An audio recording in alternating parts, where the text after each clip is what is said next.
Fight! Alright, let me go to this combo list real fast. What the fuck? These combos hard as hell! Man, hell, I'm just trying to do the ultra anyway. I'm just gonna go to the ultra. They tripping. Alright, here go the ultra right here. XXAABBYY. Throw the controller 2 times? What the fuck does that mean? How do they even know I'm throwing the controller? Throw the controller 2 times? How? Oh, okay. Throw the controller 2 times. LB, RB, to be continued? What am I supposed to do? So when I get to the end of the combo, they gonna tell me the rest? How can anybody do that? So you tell me there's a part 2 to the combo? Come on. Who's doing this shit? Show me a demonstration. I don't believe it. Let me go with demonstration right here. Okay, demonstration. That nigga really hit that combo. He really threw the controller 2 times. So there's niggas out here learning these combos. For what though? I can't do that shit, but okay, look, I'm gonna just go ahead and try it. Alright, XXAABBYY. Throw the controller 2 times. Come on, bruh. XXAABBYY. Alright, throw the controller 2 times. Rotate, LB, RB. Bro, my nigga not doing it. He only doing punches and kicks. He not doing nothing like that. XXAABBYY. Throw the controller 2 times. Rotate, LL. Man, come on. Nobody can do this shit. This shit is impossible. I don't care what that nigga showed me.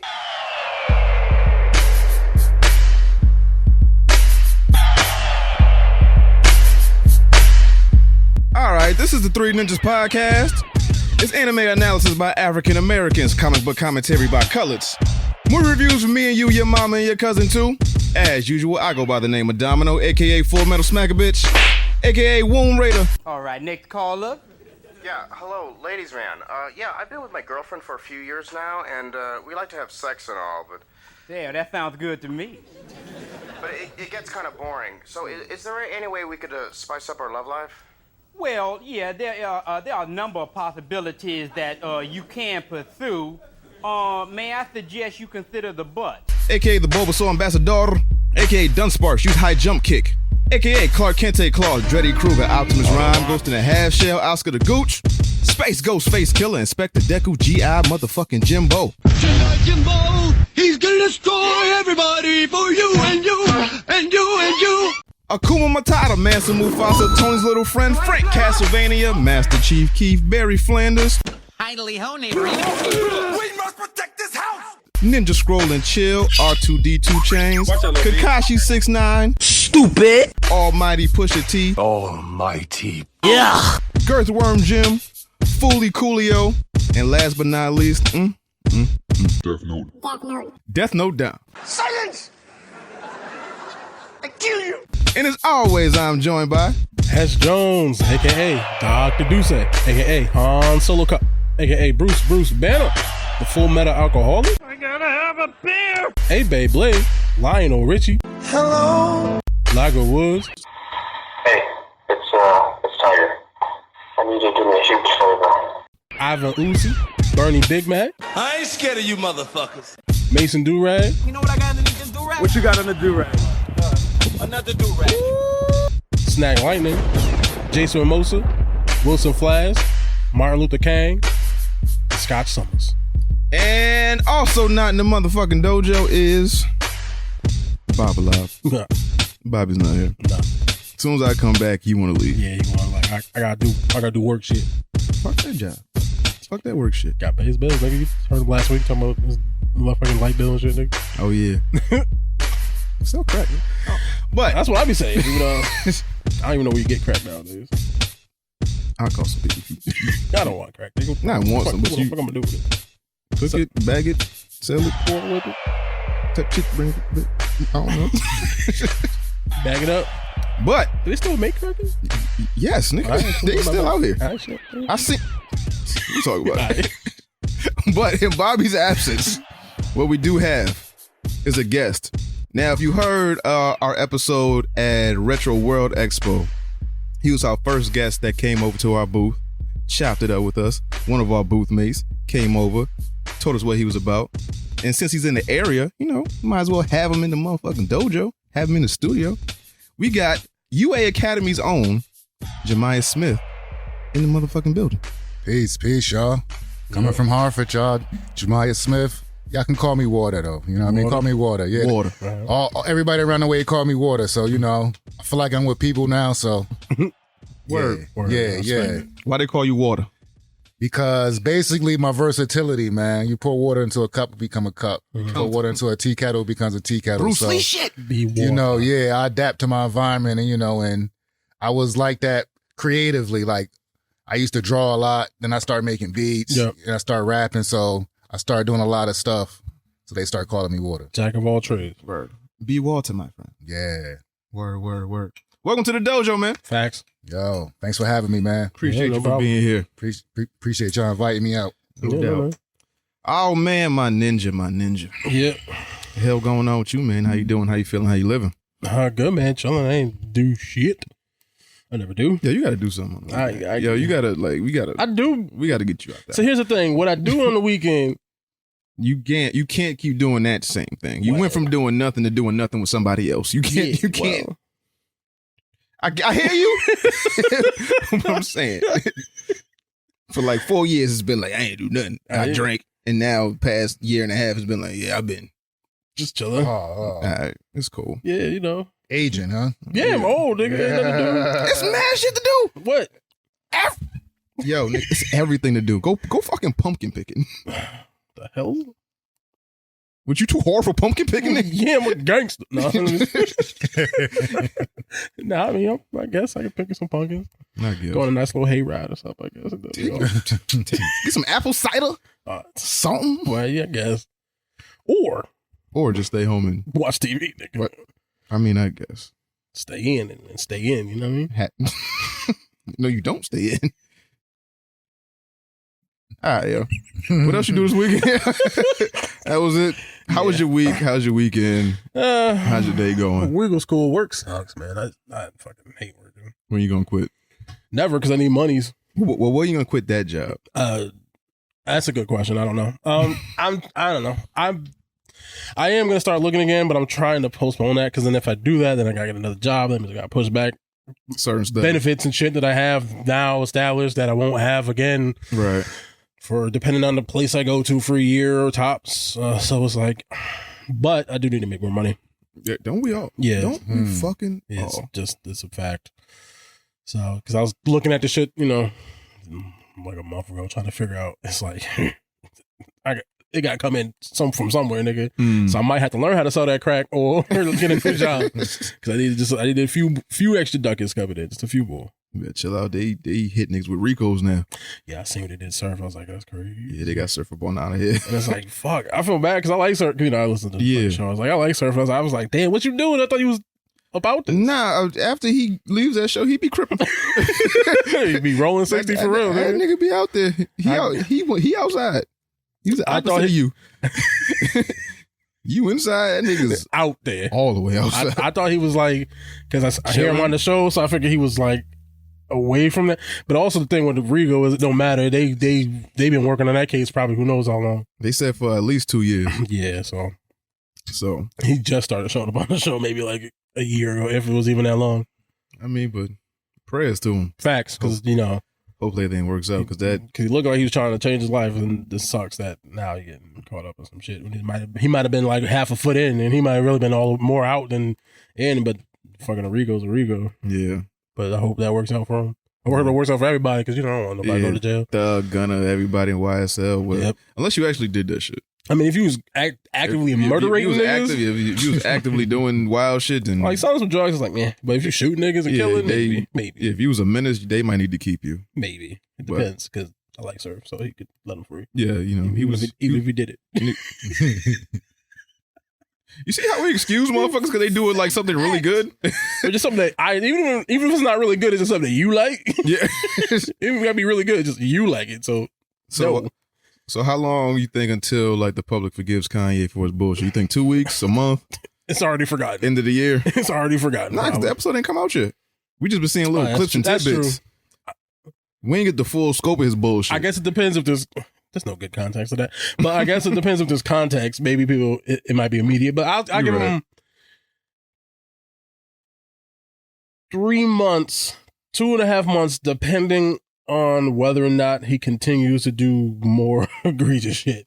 Like if he does something else, he's gonna just push it back further. Because if it's not his clothing, it's his relationship. If it's not his relationship, it's white people. If it's not white people, it's politics. If it's not politics, it's the industry. If it's not the industry, it's just everything is cyclical. It's gonna come back around. It's gonna wind up on Kim and Pete and white people and Jews and the industry and Balenciaga and whatever the fuck. It's just gonna keep going. He got a project dropping soon, or he got a single dropping soon? That's what niggas is saying. Like, yo, everything's a rollout. Yeah. So they might be like, you know, he just doing this shit to garner attention. But I'm like, yo, you Kanye West, dog. You don't need this. Or maybe he's just having a manic episode. You know, he said he's been public about his medication before. It was like he don't like being on it. It makes him feel like a third of what he actually is, or like kind of like slows him down to a point, or like makes him fat, like whatever the fuck. But it's just like you need something. You need a buffer. Something got to give. Yeah, I mean, I don't know if I've heard that he's got music coming, and he probably does. He said he got Watch the Throne 2 coming. Does Jay know that? That's what I'm saying. Jay was like, "Oh, word! I didn't even know he was. I'm rapping." He's like, "I'm on this one of that." You got some unreleased verses. I mean, he definitely probably has a bunch of unreleased verses. There's got to be a bunch of shit that didn't make that album. I don't think Hove got that many just unreleased that you can make an album out that shit. Well, if it's Watch the Throne shit, I'm sure they worked on a bunch of shit. And then it's dated. Shit came out what, 05? That 6? wasn't that long ago. It must have been like 8. We were still listening to the radio. Yeah, because when Otis dropped it. When Otis dropped Flex, that shit that 1,000 times.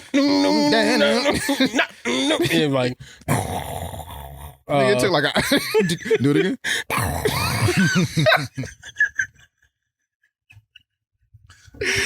Hesh bomb. She's like you hungry. She's like a TV crackle. Nah, but yeah, you can fucking when I tell you I'm about to isolate that and use that. I don't give a fuck, nigga. Do it.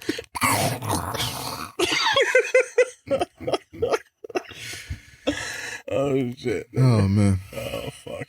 I feel like Bobby got something against Jamaia because every time he here, he not did. I know. I was. That's funny. I was thinking that in my head. Every time this motherfucker like, I feel like they got beef or something. Don't even know each other, but they got beef, nigga. Yeah, man. But Walter, man, how you doing? How you feeling? How you living? How's your week? How's your weekend going? Yo, what's going on? Everything's going well, man. Just chilling, trying to get this UA Academy off its feet. You know, raising its awareness about competitive gaming and computer graphics, man. Mm-hmm. Like you was talking about earlier. Yeah. You know what I mean? That's what I'm trying to bring to the community and have more of our people learn these type of graphics, learn these skills, you know? Mm-hmm. Yeah, so we need more black people and I didn't even fucking mention this. We have an Emmy Award winner here. This is our first Emmy Award winning guest that I think we had on. It might have been one. I didn't ask, but this is the one I know about. We have an Emmy Award winner on our couch. Emmy. So break down your resume real quick. So you used to work for ESPN and then you went into business for yourself. And you was like, I'm not doing. If I could do this shit for them, I could do this for myself. Right. Break down your resume as of the last, I guess, well, let's say 3-4 years. All right. So yeah, that's basically, I mean, before I was working at ESPN, I was actually doing social work, right? Mm-hmm. So while I was doing social work, I was studying for my bachelor's degree in computer animation. Okay. So I was working and going to school at the same time. And once I got my degree, it's way too much tequila. I seen your port. You said it's a lot. I'm sorry. Oh, you are good. No, go ahead. Once I got the degree, I got picked up by ESPN, and then once I was there, I spent pretty much all of my time doing their daily shows. Yeah, so you're doing all like the lower third graphics and all that kind of stuff. I was doing a little bit of everything. Some of the lower third stuff. I was mainly doing what they call monitor graphics. So those are the graphics that you see when the hosts are talking. They have graphics on the back of them, like describing what they're talking about, or they have the huge giant mega screen graphics. Yep. And they have like monitors all over the set. So the set is pretty much surrounded by monitors, so that way you can put whatever you want in them and design the set that way. Yeah. Gotcha. So I was designing sets as well as doing the TV graphics, as well as doing some of the lower thirds, some of the animations, some of the intros, a little bit of everything. So And while I was there, I was working on Sports Center every day. So, and that's when I got the Emmy for outstanding daily show design. Because I was doing so much Sports Center, like, every single day. And after a while, you start to get noticed after a year pumping out these graphics. So that's what's up. That's what's up, man. That's dope as shit. All right. So, yeah. I actually worked with Jamel Hill and Michael Smith when they had their show, The Six. I don't know if you guys remember. I missed that show so fucking much. His and hers. Yeah. First they had His and Hers. Then they had Numbers Don't Lie. Then they switched it to that. Yeah. And then eventually they got their own like daytime show, Sports Center at 6:00. But that's when Jamel had some tweet or whatever, and Donald Trump had just got in, and all the politics are so deep that they end up canceling their show. Yeah. I forgot. So that was like that kind of put me on to I'm not where I need to be, like, right? You know what I mean? Like, because they could just take it away. Just for something like that, and it's already low representation as it is. That's a fact. So. Yeah, I feel like it's like that was the only show, like, you know what I mean, and y'all just killed it because of a tweet, which is because of some who knows a Donald Trump fan was watching Sports Center or whatever, you know, just which is funny. It's nonsense. Like all the major sports is like 85 to 90% black people in the sport, right? So and then you figure, but the people talking about it don't represent that, right? So and they can't represent that, or else you feel what I mean? So out of here. Exactly. And it wasn't even on their platform, which is the crazy part. She didn't say it on air. Yeah, exactly. She did her own personal thing. So, but then you got to think about ESPN is owned by Disney, and Disney is just this whole conglomerate of shit. So it's like you can't be saying that, even though your tweets or your thoughts and your thoughts alone, you're still connected to this ecosystem. Right, that's how they see it. Yeah. So it's like we can't have that in our shit. Plus, I think when you're in entertainment, and depending on the type of and level of entertainment, I'm sure most places have like a morality clause. Yeah, so, and they do. And even if that didn't maybe violate it completely, it probably like touch the wall. And it's like, instead of you just gotta go because if you're gonna start some shit, we don't want to be associated with this, so you gotta go. Unfortunately, yeah, it sucks. Shit happens. Unfortunately. Yeah, so, that was one of those, that was like one of the highlights to me, to have to work, actually work with them after seeing them on SportsCenter for so many years growing up. You know what I mean? And, get a chance to work on their set doing that show. Doing something with black people. Right. Actually supporting people.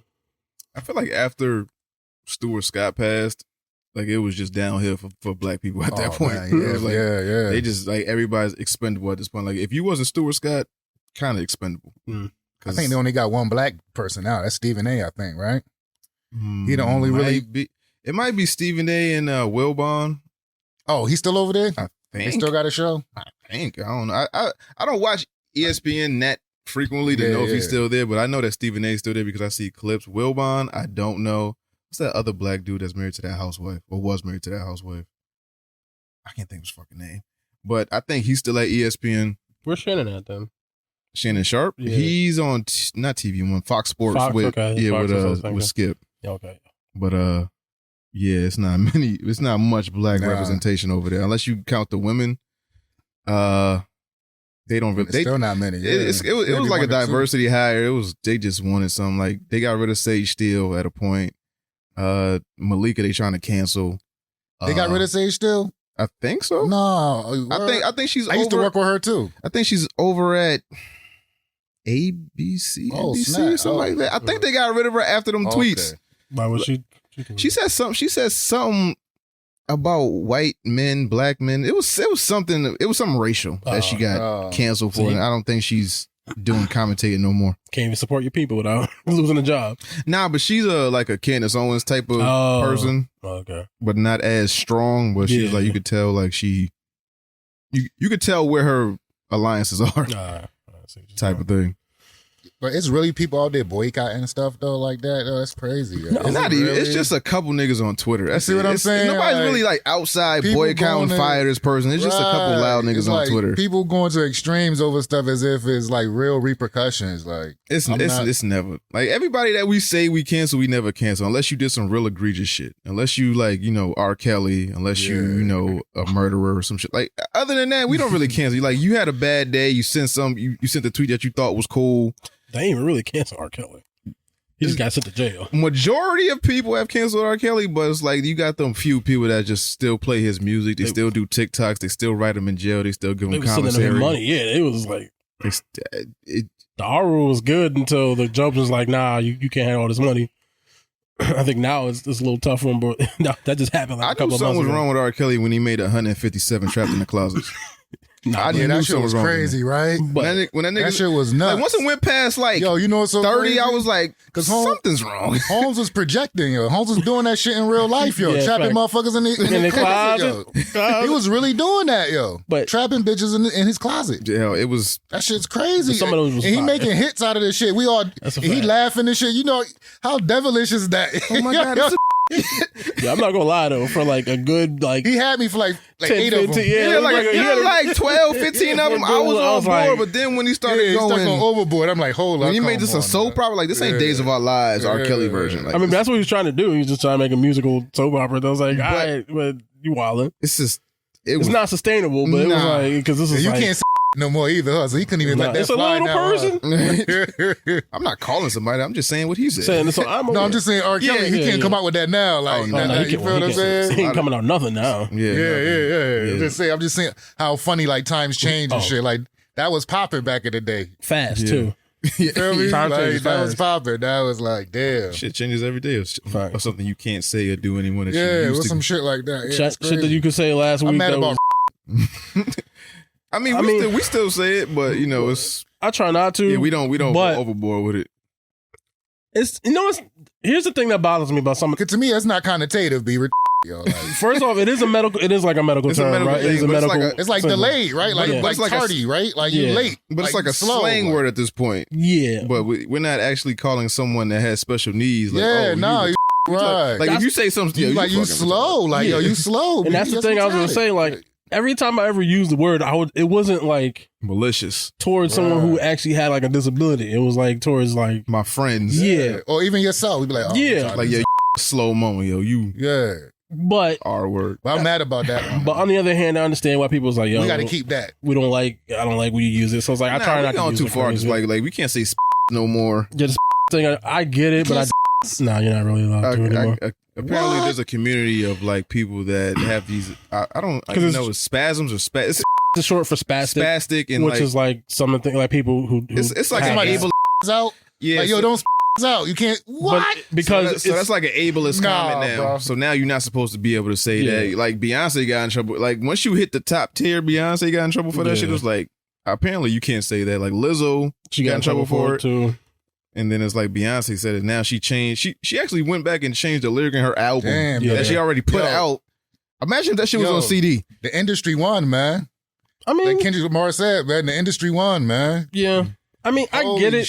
Because like you can't tell somebody what's offensive to them. Yeah. So I get that. Because it's like we like if some random white person's running around saying the N-word and stuff, we'd be upset too. So even though there's differences in that for me, I understand people feeling a way about a certain type of word that is offensive to them. So I do my best not to use the word when I can. Yeah. But I'm also was born in 86 and I speak a certain way and certain shit is like sort of ingrained in how I talk a little bit. So I make the effort, but every once in a while I might slip up, but I'm not trying to be malicious when it happens. But I also recognize, all right, if they don't like it, I'll do my best to try not to use these words when I can. Yeah, every now and then. Do y'all really got words? I call my friends a maggot. Yeah, y'all got words though that really offend you. Yo? Is it words though that really offend you though? Depends on where it's coming from. Right, it depends on the context. Words that right, offend me? But it's the context that mean the most, right? I mean, nigga with the hard ER coming from someone that's not black kind of offends me. Yeah, for just white people in general saying it. Yeah, like saying it in conversation, saying it to people. Yep. What about a white person who grew up around black people? Like from you don't get a pass. I mean, it's word.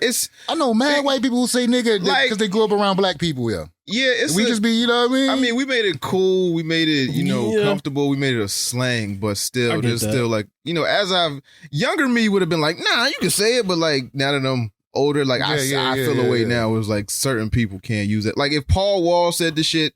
Even though Paul Wall's like the most down white person I probably know, I still feel away with Paul Wall saying it. Yeah. But it's what about if he's not on the track? But if he said it, we all just chilling, just like, I don't like when Spanish people say it. What? No, hell no. So I don't like when Fat Joe say it. I'm offended a little bit. No way, bro. Oh, when Fat Joe said it feel no. See, that's crazy. Oh, nasty. that's foreign to me because I grew up. I'm from Hartford. Nah, I don't know. You know about Hartford? It's situational. Like it's Spanish niggas that have called me nigga. I'm like, all right, cool. Like I don't think twice about it, but it's just situational. Right? It's situational. When like I mean, I don't know. Depends on the relationship, right? Yeah, but when Fat Joe said like you say nigga a little bit too much of not being a nigga. I think most people, black people's issue with Spanish people specifically using the N-word is they will use it at liberty, and they grew up in the same. They'll be living in the same areas we live, so it's sort of how we talk. Thing. If you're part of the culture, you just sort of talk that way. But I think what a lot of people's, especially now, they're like dialing it back to like look back at it. It's they will associate with the blackness until you tell them that they're black, and then they're like they're not black, and they don't want anything to do with that. Right. I get and like so, I think that's where a lot of people's discomfort comes with Spanish people saying the like word. it's racist Spanish people. Like I dealt with a girl whose parents were racist. She was straight Puerto Rican. But there's black in that, and same thing like Dominican is black, like it's Dominicans share an island with Haiti. Like you didn't tell me there's no black mixed in here somewhere. Like but then I know black. So I think some people get uncomfortable with Spanish people using the word because it's like you use this word, but then when it comes down to time, to be like, I understand why anybody's offended by it. Tell you the truth, because to me is an offensive word. Like, exactly. I mean? Like certain words are meant to offend, right? Yeah, and that's like, you know what I mean. Like so, and that's the difference between the N-word is right. One was an actual medical word, and this was an actual word that's just meant it was specifically to be offensive. Yeah. So they're like, there's no, like every now and then I still call my friends a maggot. I try not to use that word anymore. Like if you just do something wild soft, like yo, you acting like nah, you being real maggoty. Yeah, I try to, I don't say it every day, but it's like every now and then it might slip out. Just you know what's like, so funny, yo? It's the same connotation too, yo. Like you're not really talking about a homosexual person. Yo. Yeah, it's just a cuss word, yo. Yeah, it's a cuss word. You feel what I mean? Like, but there's no really specific meaning to it. It's more of an emotion in the emote. You get what I mean? Yeah, like, but it's at a certain point. I hate to be that guy, but it's like at a certain point as black people, why do we have to like conform? Like, why do we have to like keep accepting these norms that we're so used to? Why can't we just like, hey, if this shit, like if you were a homosexual and I was to say that to you, you would be offended. Mm-hmm. But it's like if another homosexual says it to another one, it's like, it's not really nothing, but right. But I can't tell people how to feel. Exactly. Yo, it's just certain things you can't say to certain people. I can't say derogatory stuff about Jews, about Hispanics, about white people, about certain groups of people. Because I know if it was like if the shoe was on the roles other foot, reversed, if somebody was to say that to me, it was like, okay, I feel you now. Yep. I heard this comedian break it down. He was like, yo, you don't call your mother by her first name. You just don't call certain people certain things, B. Right. Yeah. Depending on your relationship. You know what I mean? So yeah. The word itself is more about the relationship and your position. You know what I mean? You feel me? Which is why, like I said, everything is situational. Yeah, so I just try not to use any of that stuff so that I'm not in a situation where it just comes out. Because I think if you use them frequently, they're just like so part of when you talk that you might say it in a situation wrong place, where wrong you time. don't want to say it. So I figure for me, it's easier if I just try not to use the word anymore in general. So then hopefully I won't be in a situation it won't just slip out. You've been doing good. I've been doing all right. I've been doing all right. I've been working on it. I'm not gonna lie. But again, God not done with me, but I'm doing pretty good. And in a handful of times that I did use the word, it's not like I was using it to refer to anybody. Who it was us. We was here. Yeah, it wasn't even for anybody. It was like a situation. Like I think I called like Disney. Like I called like a company. I was like, no, it was whatever. But it's like, yo, that's crazy how much you grow. It's dope to see the transformation in you, yo. You becoming a family man. You fucking using the English language the way it's supposed to be used. I'm proud of you. Occasionally. Not frequently, but yeah. I'm glad you had a good weekend. Word. Oh shit. But yeah, so I was out of town last week. Yeah. Oh, you jumped to the foam pits? So, tell us about those foam pits. So man. The thing about the foam pit, right? The whole debacle about the foam pit, right? So we're at a convention center, right? Mm-hmm. It's not like they made like a structure to hold actual foam, like a 12-foot, 20-foot structure to hold foam. It's the fucking floor, convention floor with foam Dang. blocks on it, right? So it's nothing. It's not a pit. It's not an abyss. It's not a crater. It's just a like a floor. mattress. It's a floor with like. Imagine a if you mattress on the floor? like if you threw like your couch cushions on the floor and swan dive in that shit, you're gonna break your fucking neck. Oh, facts. It's just like that. That's ugly. it's like that. So the woman that won the competition, then did the leg kick. Yeah. She basically landed on the floor, like she bounced off of the floor, basically. Yeah, because she landed like butt first. Square, like tailbone first, ass first on the floor. So it's like you had no choice but to hurt yourself, because I think the adrenaline of what they think a foam pit is versus what it actually was, kind of got to them. So because it was a lot of people thinking like, oh, it's a foam pit. I'm like, no, there's like a layer of foam. And because you can walk in and out the pit. Yeah. So it wasn't a pit. You know, a pit you got to climb out of. Somebody got to help you maybe. Or whatever, yeah. It was just foam scattered amongst a floor behind like a 2-foot barrier. It was like everybody got the same floor. Every booth, everybody that's set up, whether it be Xbox, whether it be, such and such, they all got the same floor. It's just we got a floor with a little bit of foam on it. Yeah. So it's like more like a faux foam pit. Yeah. It's a faux foam pit. A faux foam pit. Yeah, I just think the danger came is like, because when you think foam, your when brain. They think foam pit, they think of foam pit. They think, it's bottomless. Yeah. Oh, I'm going to be safe. I could die. But she just had the wrong impression. So I think. She can't sue because she can't sue. Nobody told you to jump off this shit. But here's the thing. She actually can sue. She can, but she ain't gonna win. No, she can, and she might actually win. I think there's some level of negligence in that. Nobody told you to jump. When you win, you get off and you walk out. Yeah, but I think still it's like there's a... No, there has to be a common sense factor in this. Like, you cannot jump off of a fucking a platform onto the floor and then blame us because you jumped on that floor. It's a foam pit, and they didn't tell us, hey, you don't jump in this because it's not deep. No, they didn't tell us that. I don't know what instructions they gave. They didn't. I'm sure it wasn't that. To not jump? I feel like that's common sense. I don't think they said that, though. Did they have any like safety person or anything like that? No. Nobody jumping a foam pit. Exactly. Because, okay, so they were on the pedestals, the competition, somebody gets knocked off. Cool. They tell you don't aim for the legs because they don't want nobody, the fucking scorpion off the shit. So there's like, all right, so you get knocked off, you fall in a pit, and you're safe. But you fall on your back, there's like some resistance. So it's like, if you were to fall, maybe like a foot or two. Yeah. But when you jump in the air an extra 5 feet above regulation. I don't think she could jump that high. She was kind of high. She don't got no bunnies. But, okay, so, all right, so if the platform was 4 feet high, right? Mm-hmm. And the drop might have been like 2 feet. Yeah. So that's 2 feet of like, all right, I'm fine. But when you do this, so you have, like, you cut off, what's it like 1 foot, like 3 feet. Mm-hmm. So now you go from maybe falling 5 feet. Ooh. And she got the momentum with it. Yeah, you got moment. So you go from falling 2 feet to maybe 6 feet with momentum from the air. Yeah. And you fall on your ass. You can't blame me for that. No, she got a case. You got excited and you jumped. I still think she has a case. I think there's some she has a negligence case. On the I don't know who. And I'm glad it's on video. Yeah, and it's on video too. So I don't know who's going to get sued. I don't know if it's going to be Twitch specifically or the company that set up the foam pit, but someone is getting sued. Oh yeah, somebody getting sued. And she's getting money. Especially she's getting. She can't get money. I watch it, nigga. She gonna get money. If she doesn't get money, I understand if she was doing the competition and then she like got knocked off the pedestal and then landed wrong because there wasn't enough foam there or it was laid wrong or something like that and she got hurt. Then I can That's gonna happen. That happened too, though.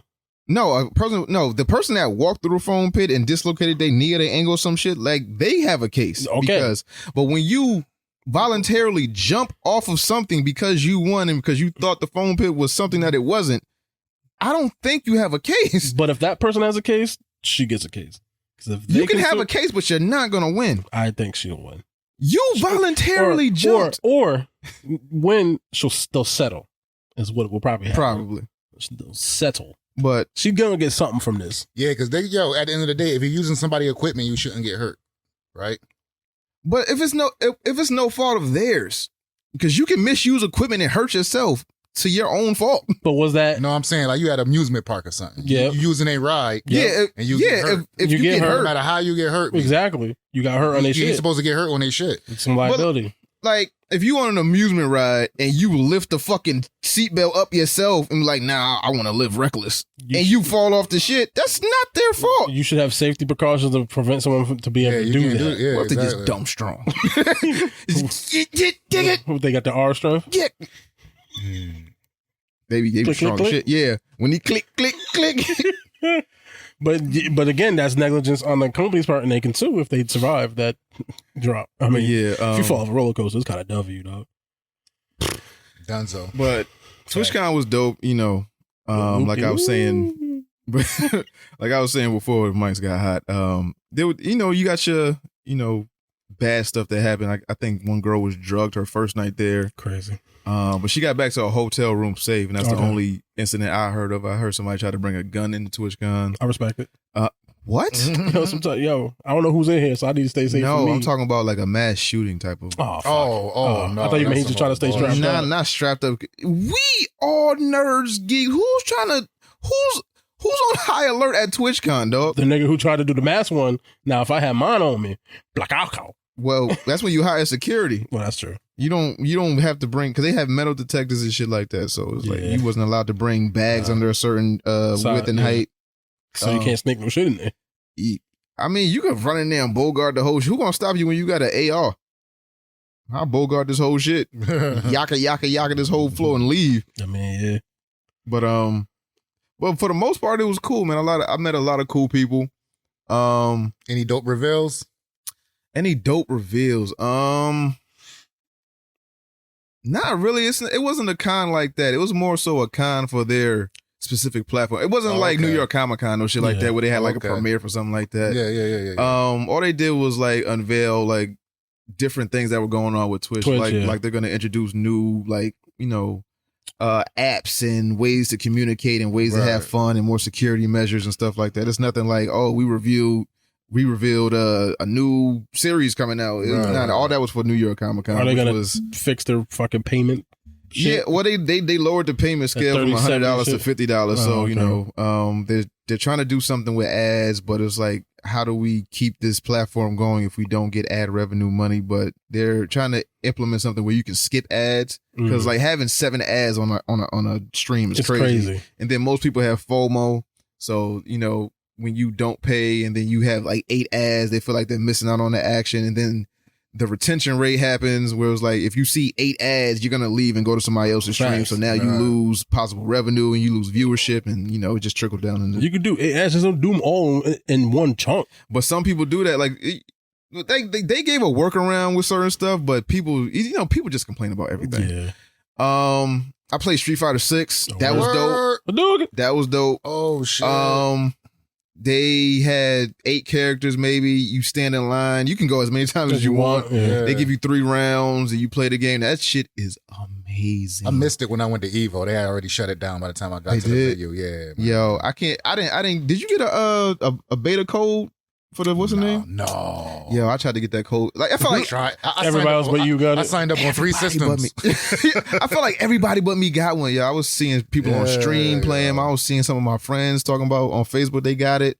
I was like, damn, yo. And then the game's supposed to come out in February, so I think I can wait. Yeah. But I want to play it. And I think they actually did locks right.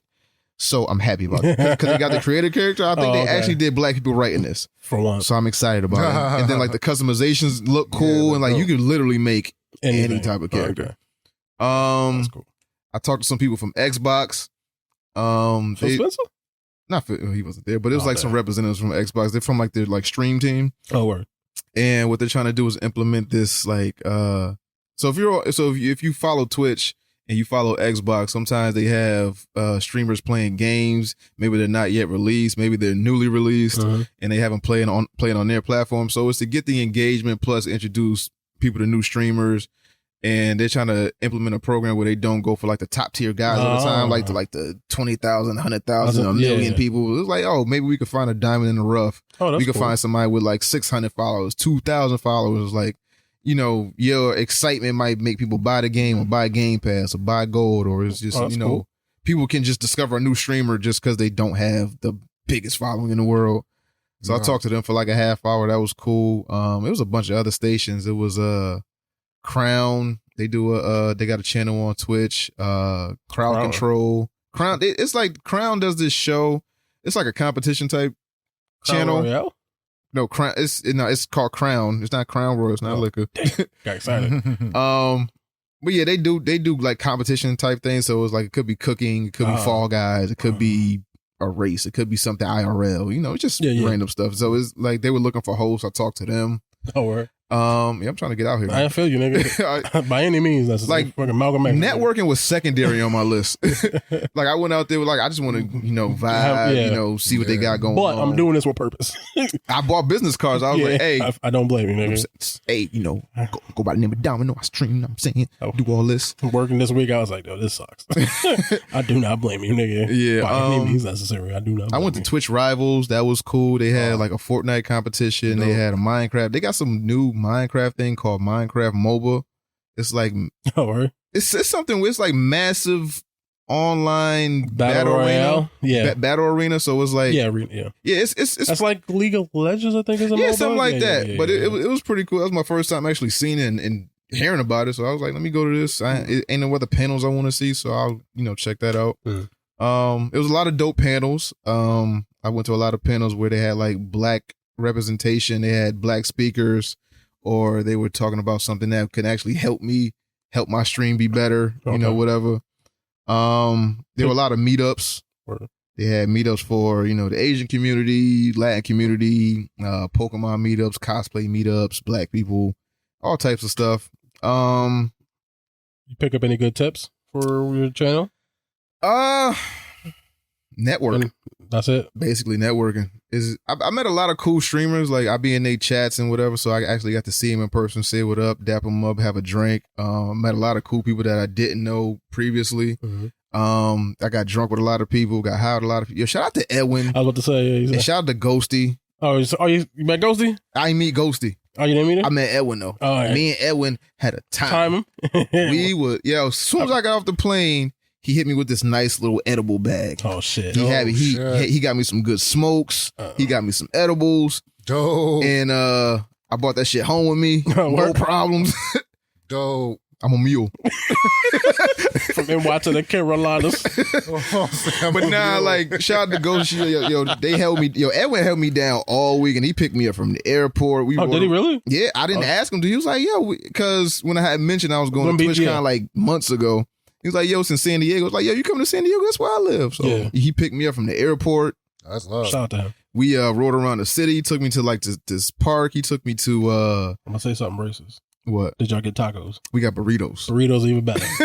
We got to what the fuck is the name? It's like CeeLo. It's something crazy. But good though. But they put everything on it. Nigga, you can put anything in the fucking burrito. Fire. They had this burrito where you could put like French fries in it, steak and shrimp and all types of it was amazing. But it's big as hell. Well, yeah, nigga, you put everything in it. Nah, it's like you can eat this for breakfast and lunch. It was big as hell. This just food for But today. when I was drunk, I was like, I ain't gonna be no bitch. I'm gonna eat all this shit. That's the one good thing about. I mean, there's a few things, but that's the one good thing about starting the show is a lot of the people we listen to is cool as fuck. Yeah, I mean, I listen to us is cool as fuck. Everybody I met so far are cool as fuck. Cool as fuck. Even Voldemort, cool as fuck. Just wild. But I miss that nigga. I miss him too. He just hate me. He hate us. Well, he hate us. It's whatever. But yeah, this show being, that it reaches people all around the U.S. and then we can go to certain places and like, oh, yo, I live here. I live 20 minutes from here, an hour from here, and then they'll come through like episode 200. Yeah. And like we got people from the tri-state, New Jersey, New York coming through. But it just so happened it was in San Diego. Edwin was in San Diego, so it just worked out perfect. He lived like 10 minutes from the airport. Oh, okay. That was nothing. Fucking 15 minutes from the downtown spot. They downtown area lit. It's just bars upon bars, stuff to do. It's that's just dope. Movie theaters. It's just bars. It's clubs. It was a nice weekend. We went to this one bar just the whole weekend. We was just meeting people there. Met this drunk little Asian dude named Dave. Word. He was paying for drinks. Met this dude that looked like Post Malone. Word. Shout to Corduroy. He's a photographer, dope photographer too. Just met other Twitch streamers. I met somebody from Bridgeport. Oh yeah, I think I seen you post on your Instagram. Yeah, Edwin. Yeah. I came all the way across the country to meet somebody that lived 10 minutes away from me, 5 minutes away from me. He lived on like Chopsy Hill or some shit. Are you serious? Yeah, I was like, The fuck kind of small world. He was hanging with somebody that was from Toronto. Small world. My bad. Toronto. Oh, you can't say all the all the letters. You can't say the toe. Yeah, it's Toronto. Toronto. So he was chilling with somebody from there. I was like, so you knew him already, and you just no, I didn't know you just knew that you just talked to each other. We was talking to him. He was like, I was like, yeah, where you from? He said from Connecticut. I said, bullshit. Where you from in Connecticut? He said Bridgeport. I said, bullshit. Like I thought I was being punked. I was like, I think you brought me here on purpose so I can meet this nigga. Yeah. And then I was like, yo, where you live in Bridgeport? Like the north end. I was like, where? Where in the north end? It was like, oh, you know Chelsea? I was like, nigga, I grew up. Then he showed me his car. Like, yeah, I'll be driving his car around. You probably seen it. I was like, I do be seeing this car every now and then. I was like, God damn, we gotta link up. So I feel like everything happens for a reason. So we went to this one dope bar called Meadow. That shit was cool. Got cool with the bartenders. We was getting free shots. Oh shit. People was paying for our drinks. You know, it was a dope ass experience. San Diego's a beautiful city. Did you see the Golden Gate Bridge? Nah, I think that's in San Francisco. That is in San Francisco, isn't it? Yeah, that's like 3 hours from there. I tried to see my family. He was like, nah, I'm not driving. I was like, how many times am I going to be here, dog? I ain't been to California since I was like 14. Oh, shit. And he was like, I'm not driving 5 hours. He said, I love you, but I'm not driving 3 5 hours. 3 hours. hours. No, I'm not driving 5 hours to see you, dog. Yo, how was the weather? Because it's going to be 3 there. Huh? How was the weather? Weather was cool, man. I think when I left here, it was cold and it was rainy. I got there. It might have fluctuated between like 60 and 75 the whole weekend. Perfect. And then it got like at night it got a little chilly, but it wasn't nothing that like a hoodie couldn't fix. Yeah. So it was cool. The women out there, they got some women out there. Oh yeah, that's every Diego, flavor, baby. every flavor, every side. What you want? Spanish chicks out there? You want Spanish? You want black? You want white? You want whatever. Asian? You want Middle Eastern? What you want, baby? They out there. What you want? You want short? You want tall? You want thick? You want skinny? You want silicone? You want natural? What you want, baby? They there. They there any given night. But yeah, TwitchCon itself was an experience. Like I learned a lot, picked up a lot, met a lot of cool streamers. But I don't know if it was that whole excitement, like you meet somebody, like, oh yeah, I'm gonna fuck with you, I'm gonna follow. Oh, you don't know how real it really is. Yeah, how like, genuine, like I'm gonna fuck with you is. So like they'll follow. I don't know if they'll come in your stream and support you type shit. Yeah, or they're just saying the shit because it's like the thing to say. Just saying the shit because they in your face. It was one dude I talked to for like a half hour. I checked my follower, nigga didn't follow me. Nothing. He followed me on like Instagram and shit, but I was like, nigga, like come to the stream, like fuck with me. Yeah. But I was like, it was cool. I met a lot of cool people. Shout out to Eric V. Shout out to Kendra. Shout out to Gold Wave. Shout out to I just met a lot of people. It was fun. Like nobody was on the weird shit that I met. Everybody was cool. Like everybody was just cool, man. Like even though we don't come from the same background, like it was people. I met people from fucking the UK. I met people from Texas, Arizona, fucking Arkansas, all over the fucking US. Everybody came out. Like I met people like on the plane. Getting to the airport was a bitch and a half. Getting up there from here? No, getting to the airport. Me coming from Connecticut, getting to JFK was a bitch. Paying. Yeah, that's what I meant. Yeah. Because my ride canceled on me 5 minutes before I was supposed to leave. Oh shit! Oh, God damn! Fucking crazy. Had to Uber it? Nah. So my ride canceled on me, so I had to drive myself to the airport. I drove myself to the airport, parked, but you got to get on the air train to get to your terminal. Yeah. Of course, when I go there, JFK is doing construction. So the air train don't go to the terminal I need to go to. So now I got to take the air train somewhere to another terminal. I got to get on a bus that'll then take me to that terminal. You know, I was the last person to get on that plane. Absolutely. Like I had to cut the line. I was like, yo, my flight leaving like 15 minutes. Yo, can I please get through security? Can I do this, that, and the third? So I got through security. Luckily they checked my bag. I had a big ass duffel in the backpack. They was like, yo, you can't bring that on the plane. I was like, prove it. Yeah, dog, yo, my flight leaving like, I'm right here, dog. They about to close the door. Help me, yo. This black dude helped me out, checked my bag. I was like, cool. Got on the plane. I'm literally the last person to get on the plane. Yeah. So sit in my seat. I'm in the middle seat next to this Middle Eastern girl and this white girl. 6-hour flight. I watched The Godfather and Godfather 2. Just got there cool. Oh, that's cool. But I was in because Godfather 1 is like 3 hours, 40 something minutes. Godfather 2 like 3 hours, 2 and some change or some shit. I just watched those and just cool. Good. And Edwin, he picked me up from the airport, gave me the bag, and I was like, "Do I want to go to my hotel?" I was like, Nah, let's go out, dog. Yeah. So we went out. That's when we found that bar. Got cool with the bartenders. Chilled there the whole weekend. It made me want to create more content. It made me want to like get out there more and take this Twitch thing more serious. That's what's up. Cause seeing the motherfuckers on stage, it was a lot of blackness on stage. There was a lot of black hosts and stuff, like on the main stage. Yeah, that's what's up. So me seeing them was like, I want to do that. I can do that. I want to be up there with them. Like I interview people. I'm better than them. I could be not. Yeah.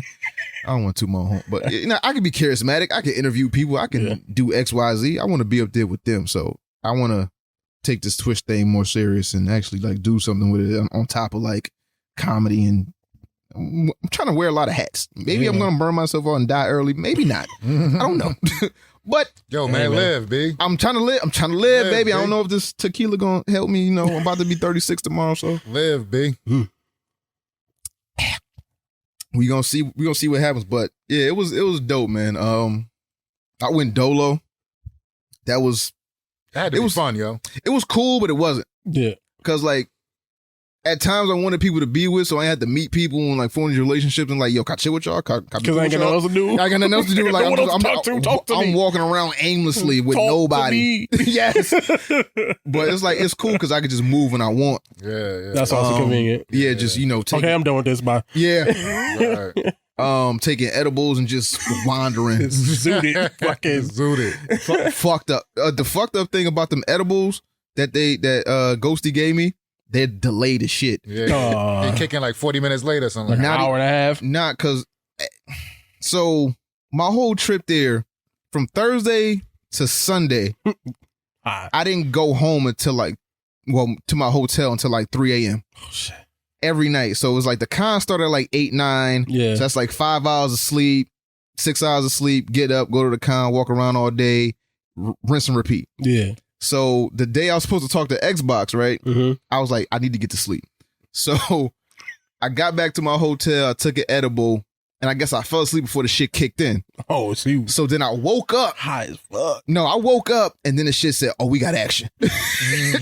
So I'm like, oh shit, I cannot talk to these Xbox people fucking high off my ass. I need this to go away. Don't get me wrong, I was enjoying myself, but I was like, I need to be sober when I talk to these niggas. I got something I got to do. Like, I got something to do. I need you to do it. I need you to get through this quick. I was like, this just worked too good. So I got there, but by my appointment was at 1 to talk to them. Okay. This shit hit around like 9:30. So I was just walking around the con like, good. It's a good like 5 hours, right? I can't do this. But then it started wearing off. I was like, okay, we got this. I think I'm all right. I got this. That's the worst when you like high as fuck and but you don't want to be high anymore because you got shit to do. And it's like, fuck, now. That's why I prefer drinking over smoking, because it's easy to get undrunk for me. It's hard to get unhigh. Or you just can, when to like stop. Yeah, you don't know get when to too stop. drunk. It was like, yo, I know I can like edible. I can like it hit you. You done. Like, yeah, you so ate it. I was like, I know if I'm drinking and I feel a certain way, if I space it out, if I drink water now, I could like in 2 hours I'll be here. Good. Yeah. But when you high, I just don't Once know. Once you ate that shit, it's in there. It's too late. You got it. You got it. It's in your bloodstream, it's in your brain. You fucked up. You on this roller coaster. You clicked it down. Click. You on the ride, dog. You going for this ride. Nah, but you want some? I mean, yeah, I'll take them. Okay, I got you. I was just about to say, yo, you making me want some edibles. Holy shit, I ain't no edibles in a minute. Come to think of it. They got me some edibles. They got me a vape pen. They got me some pre-rolls. They got me some actual... pre-rolls go down. With the keef all over it? Nigga. I don't know what's on that pre-roll, but... Yeah, that's keef. Fucked up. Oh, they hooked you up. Nigga, if this what mushrooms feel like, I don't want it. I was gone. Pre-rolls, they got me some actual buds. They got me some papers, a lighter. Like it was like $300 worth of shit. Damn, they hooked you up, son. Shout out to Ghosty and Edwin. I don't know if it was Edwin. Fuck Edwin. Shout out to Ghosty. Don't do that. And then like Sunday they canceled my flight. Oh shit. And then I had to take a flight on Monday morning, which was Columbus Day. So I was like, I'm not working anyway, so it's cool. But I had to get Ghosty's blessing to stay at her house while your hotel was done for I checked out of my hotel. I was like, yo, I could stay at I don't got nowhere to go unless I'm gonna stay at this bar and drink all fucking day. I mean, get it up. And then he talked to Ghosty. She gave the okay. I was like, thank you, appreciate you. Slept on the couch, comfortable ass couch when you high and drunk.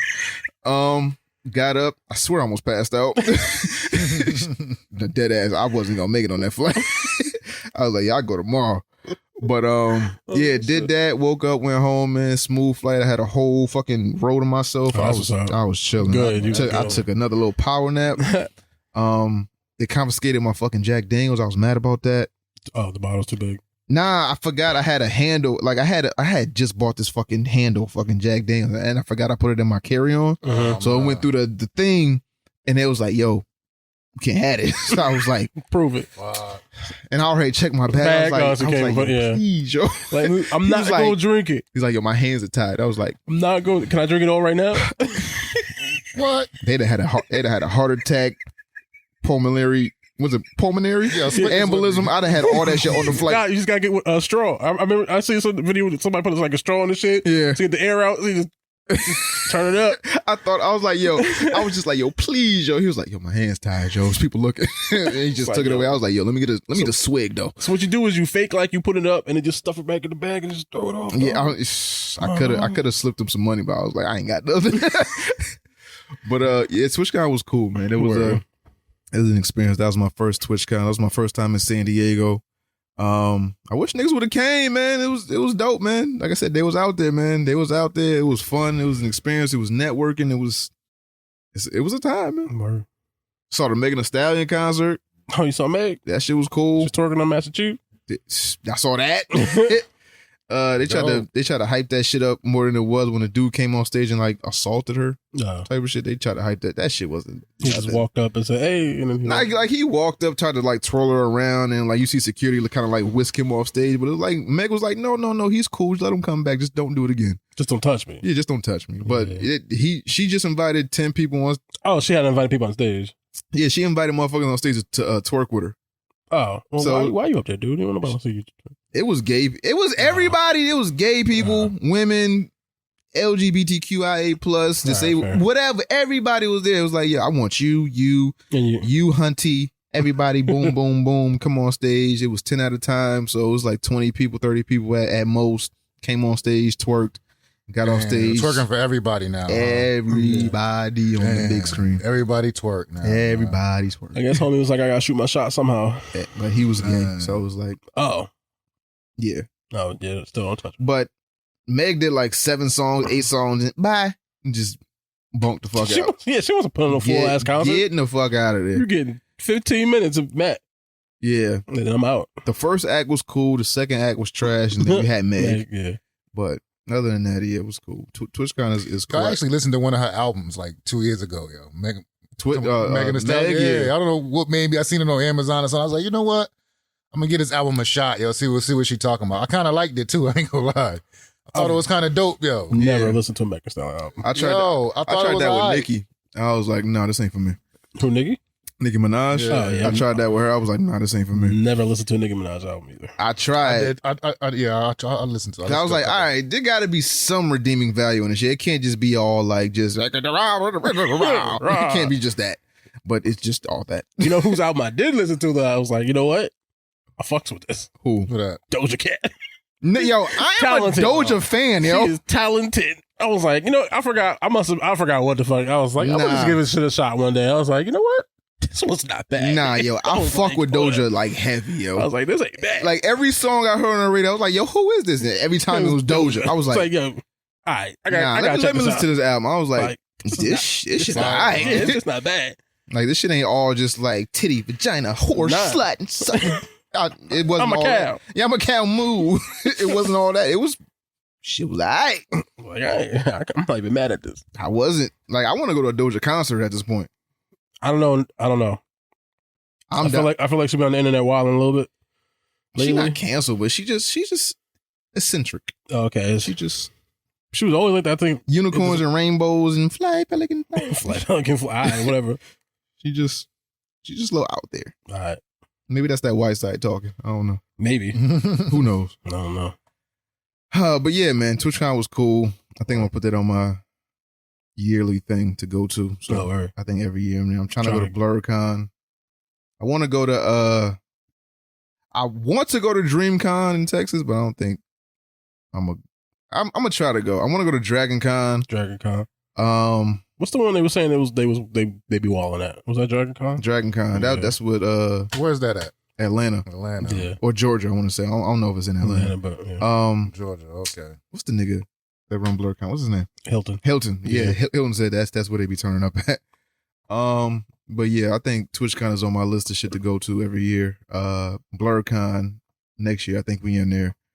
I want to add one more con, maybe Anime NYC, maybe a New York Comic Con, maybe San Diego Comic Con. I don't know, but we'll see. I don't know. I gotta get nigga. Come on, you gotta come with me, man. If I have money, I'll fucking do it. You can save now, dog. Whatever I just asked you to go to, just come on, just buy the ticket, buy a plane ticket, hotel. Got you, dog. If you got to sleep on the floor, we can set time, yo. You can talk about this with your grandkids. Come on, dog. You ain't having kids. You say that, but you is. Come on. Don't talk to me. You do not jinx me. I'm jinxing you. Why does everybody want me to have kids? I don't want you to have kids. I'm just saying it's gonna happen. Like it's a ratio of how many times you can be successfully pull out until it happens. What's that? I'm not gonna tell you. You gotta figure it out for yourself. Cause sometimes you might be drunk, you might be in a moment, like she might make a good mom. You might do it. You never know. Like that's solely up to you. It ain't got nothing to do with this. Like what they make this out of? Sunshine and rainbows, nigga. Like why they make this out of this? Whatever this is, I don't. God. Whatever the good stuff on earth is, like bacon. It's all types of shit in there, dog. And they got shit to do with shit. Everything glorious, like, nigga. Oh, fuck it. It's fucking GTA 3 in there. Final Fantasy 7, nigga. Soul Calibur 2, Ocarina of Time in there. Street Fighter 2. It's amazing in there. Oh my god, nigga. He's like, I'm just gonna stay here. Just create a fucking amalgamation of just me and you. Fuck. Oh man, but yeah, man. SoundCloud, iTunes, Google Play, Stitcher, Spotify, YouTube, iHeartRadio, wherever the fuck you get your podcast, we are there. 3ninjaspodcast@gmail.com for any comments, questions, or concerns. If you want your question answered in the Ask a Ninja segment, you can reach us there. That is 3ninjaspodcast@gmail.com. Also, don't forget to visit our website, 3ninjaspodcast.com. You can check out all our merch, everything that's going on with us.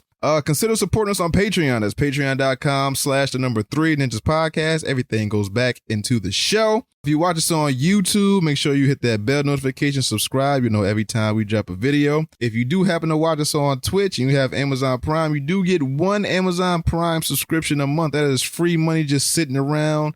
It's $5 that don't come out of your pocket. You can use that to support us or any other creator on Twitch. Use it at your discretion.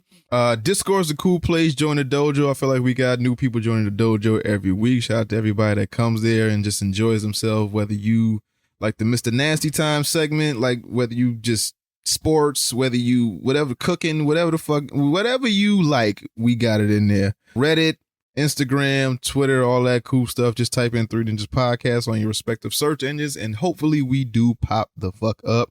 I don't know if Bobby is showing. I don't know what's going on, Bobby. He might show up, he might not. Who knows? But Hesh Jones, my good brethren. Yes, sir. What do we have for questions this week? So this question comes from our Discord chat, which you motherfuckers should join. And it comes from the one and only Equine. We were just talking about you. Equine! So shout out to you. And his question goes a wee bit something like this. What's up, ninjas? Glad to see the gang back together after Dom was pulling a Logan. and then we not. Surprise to you that Bobby's not here. Right. My question is kind of serious. I have a, excuse me. Damn, sorry. I have a loved one in my life and I'm worried about their health and weight. It's hard to talk to them about it because they get defensive or shrug it off. I'm a strong believer of if you can't help those who don't want to be helped, but it just hurts to watch them do it to themselves. How do I approach this touchy situation, help them, and hopefully start something on the right track for them? So what's your advice? What is my advice to help somebody that don't want to help themselves? How do you ease into the conversation? Specifically when it comes to health and weight, I feel like fat shaming works.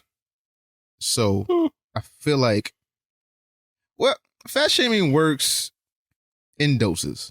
Because I feel like the person that is overweight or has like a weight problem, they know, like they don't need you to remind them that their weight is out of control. Like, you think they don't know that? Yeah, like they know they what do you fat. really want to do? Just tell them they fat? Of course they're going to get mad. That's what I'm saying. But fat shaming does not work. That doesn't work. Well, let me not say that. I think for some people it might work, but I think in general it doesn't work. I think for a lot of people it just comes off as them sitting there thinking like you just want excuses to talk shit about me being fat. No, it's like I want. That's what people guise it as. Oh, I just want better for you, but really, you just talking shit about fat people. That's what most people. They just talk shit about fat people. No, I'm talking shit to you because I love you and I want you to do something about it. And I want you to be here for a while. Or you can do that without talking shit to me. How? But if I talk to somebody that don't want to help themselves, and talking shit's gonna make them do it too. No, but it's a push. Like, yo,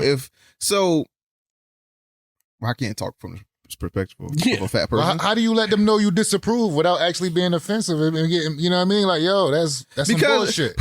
How do you tell somebody that's some bullshit without them feeling like that's some bullshit? Because there's concern and then there's tough love, and then me coming to you as a concerned friend and somebody that loves you doesn't always work. It goes in one ear out the other. It's like, yo, I'm concerned for you. You know, you look a certain way, but then that person might be content how they fucking are. But if you do that tough love shit, maybe that might push them to be like, yo, if people are seeing me a certain way, or like, you know, how I view myself is how the rest of the world sees me, and I don't want them to view me like that. Maybe I should do something about that. If I'm constantly getting picked on, or not even picked on, but if it's like your friends, it's not really picking on. It's just like, you my boy, and like we shit talking, you fat. And it was like, yo, you fat fucker, you this, that, and the third. But how do you know it doesn't hurt their feelings? It could hurt your feelings, but I feel like you know who you, like we was talking about before, it's situational, where it's like, you know who you talking to, that might motivate them to be like, all right, I need to do something about this, because, you know, if they're concerned about me, what am I not seeing that, you know, that hasn't given me that push to do something about it myself? Because I don't know a lot of fat people over for like 60. I don't know a lot of fat people over 55. I don't know a lot of fat people that don't have health problems when they get older. I want you to be here for the long haul. I love you. I want you to love yourself. I want you to see yourself the way I see you, as just like a good human being, but I just want you to look the part as well. I don't know how to tell that to people. But have you ever had waffles? I've had, there's moderation in everything. I'm a fat, skinny nigga. I eat, like I tell you, them burritos, they are, they are this big and like this long, dog. Ate the whole thing in one sitting. I shouldn't have, but it was just the fact that I work out. I'm active. I got a job where I work, where I walk around all day. I go to the gym. I'm active. So me being fat, I play sports. That's not really a problem for me. But for somebody that, you know, is not grossly obese, but like you could tell they're heading towards that, and you know the health problems that, you know, obese people have, it's like, yo, are you like, I feel like a lot of big people are like, might be mildly depressed and just don't. Yo, I was just about to say that. Yo. Like they don't acknowledge it. It was like side effect. That's like a side effect. Eating might be like their coping mechanism, or like their safety, or like their cocoon or whatever. Right, yo. But you're gonna eat yourself into a grave. Like that happened with somebody that we both know. He was grossly obese. Yeah, and happened to pass away in his sleep. Yeah, that happened to somebody I know too. Sleep apnea. Yeah, like he happened to pass away in his sleep, and I'm like, yo, he good dude, fun dude, funny dude, and it was like, I can't help but think about if somebody would have tapped him on the shoulder, like, yo, I love you. You, whatever you doing right now, like mentally, it's just showing. And you something's gonna happen to you, and then ultimately something happened to him. But that's not how people approach that. I know, but it's like, how do you approach somebody? I mean, you could try starting with that. How would you want somebody to approach you? That was a good start, but most people don't do that. But how would you want somebody to approach you when it comes to like health issues, or like when don't talk to me? Huh? I'm gonna talk to you. I don't want nobody talking to me. Don't talk to me. So if I get your girl to talk to you, she the only person that can talk to you. She can get you to do some shit that no nigga can't. You fucking. He hardcore. He hardcore. Yeah, nah, his girl can give him do nothing. Stop playing with me, dog. He hardcore. Yo, you gonna look me in my shit to tell me? Yep, right in your opticals. All right. Watch. I'm gonna find her. Do that. I know what she look like. Oh, damn, you do. I can find her. But how would you want somebody to approach you if you were facing an affliction? I mean, the way you said it was like, the way you said it just now was probably my personal I guess, approach. Yeah, but men can approach other men with shit a lot of times where it's like this, that bravado, this, that male ego where it's like, nigga, I'm alright, I'm fine, you know, get the fuck off me. You gay something, nigga? The fuck you worried about me for, nigga? Fine, nigga, get off me. But it's like, yo, I love you. Yeah. I don't want you to die. But I think some people need that more than you just talking shit, because like, but everyone talks shit to fat people. Everyone makes comments about fat people. Like that's like, so but it's like they're not your friend. Like, but that's my, if it's flippantly where it was like, but that's my point. So it's like if it's always coming at you, it's coming from whether it's a stranger or a friend, is not going to really penetrate, because it's just like, this is just one of the things you have to deal with when being a fat person. This is like people are just going to say fucking fucked up shit to you. You just got to deal with it. Either you fucking take it, either you internalize it, or you just ignore it. Which I think a lot of people just ignore it, because the alternative is to let every time someone says something about you fucking affect you and then fuck you up even more than you probably are, what you might be already. So it's like, I just ignore it. So then I think some of that comes with some people. It's like, okay, well, people always say something about my weight, so I'm gonna just ignore it, and then they don't do anything about it. And honestly, ultimately, it just boils down to that person. Because no matter what anyone says to anyone about anything, they're not going to do anything about it until they choose to want to do anything about it. And unfortunately, a lot of people won't do anything about it, or they won't do anything until it's too late, till something happens to them. But that's the unfortunate fact of that. But you can try, at least my opinion is to try a more measured approach. Just like, hey, I love you. I'm very concerned. Like, this is looking like it's getting super out of hand, and I want you to be around for a long time. Is there anything I can do to help you? But how many people have to say that for it to actually click that you need to do something about this? Because one person could say it and just enough. Like I said, again, that's how many is person, enough? But that's person dependent. For some people, it could be one person. Some people could just be the right person to say it to them. Some people might just be 40 people. Who knows? Like, it depends. I think it's just person dependent. And again, like you said, maybe some of that's tied to the eating thing is tied to other things going on. So maybe it depends on all of that. Everybody on my 600-pound life, my 900, whatever the fuck the show is. That shit is just crazy. That shit is deep rooted in depression. Absolutely. I feel like you eating your problems away isn't healthy. It isn't good. It isn't sustainable. It's not financially fucking smart. But them shows is crazy, because it's like at a certain point, this person can't even leave the house. How are they getting this much food in their body? Somebody's doing that for them. Somebody's enabling them. Yeah, exactly. So like, it's crazy. At a point, where do we step in? Because it's like, well, but before they're like we said, before they're bedridden. If we talk to somebody that's overweight, you know you're fat. So me telling you is nothing new. Yeah. So why don't you want to do something about this? Is my thing. It depends on the person. Depends on the situation. Is that a form of like delayed suicide or something? I mean, it can be.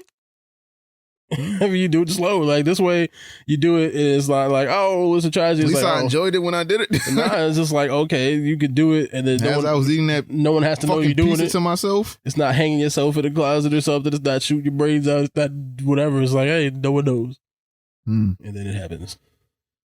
But I don't know. It's different for everybody. I don't know, man. I don't know. I don't think this. I think here's the thing. I don't think there is a right answer. I think like you said, like for some people, the fat shaming thing actually does work. For some people, I think it's just gonna push them away. It is person dependent. I think you have to know that person. You have to know what works for them, and then you have to try, and you have to figure out why they can't maybe do what it is that they need to do to keep that from happening. You got to figure out what is the cause of that, and then maybe try to help them like circumvent that. And also, before you give advice too, make sure you live in it. Right. For some people, and that's also true for some people. You can't tell nobody shit if you ain't. You feel me? Yeah. Like, nigga, you 3 pounds. You 3 pounds away from where the fuck I'm at. You telling me you giving me dietary advice? Tell me how to live my life. Shut up. Give me that pizza. Yeah. Give me a slice. No, mine. Yeah, I live by a general rule. I don't give adults advice, yo. Only give advice to people like 18 and younger, yo. Because motherfuckers after a certain age, they don't listen any fucking way. I mean, but the age don't constitute fucking intelligence. Like we know somebody 40 years old that's dumb as hell. Yeah, exactly. And we know somebody 16 that got mad common sense more than anybody we've ever met. Right. Facts. But we can help where we can. We're supposed to help each other as human beings. But like you said, if somebody don't want to help themselves and you see them just going down this road of self-destruction, Well, what am I actually supposed to do? If they don't ask for advice, I wouldn't just give it to them. I don't know. It's you get what I'm saying? It's a weird dynamic though, because it's like I see it, I know what happens. You don't care, or you don't see it. I don't know. I don't know what to.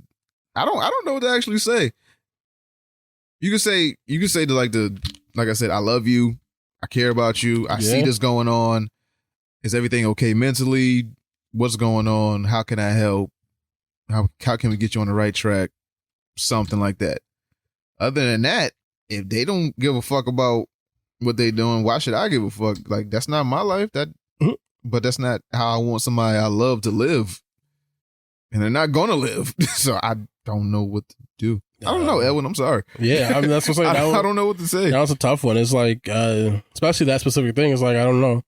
And it's also like, and again, food can be an addiction. It is an addiction for a lot of people. And it's the one thing that you can be addicted to that you have to actually do to like survive. You don't need to do heroin. You don't need to drink alcohol. No, you don't need to eat the foods that you eat. No, but you need to eat, period. No, but the foods that you eat, like you don't need McDonald's 6 times a week, 5 that's times true, a week. but my point was being is like you have to act like you can cut out alcohol, heroin, whatever for your life, and you won't, and it's not going to affect your life. If you just stop eating, you will die eventually. Oh, that reminded me. Yeah, San Diego different. I saw somebody doing crack in the middle of the day. Yeah, you did. Oh, hell Pipe yeah. middle of the day. I was like, that's how it was when I was in Vegas too, B. Blue face. Damn.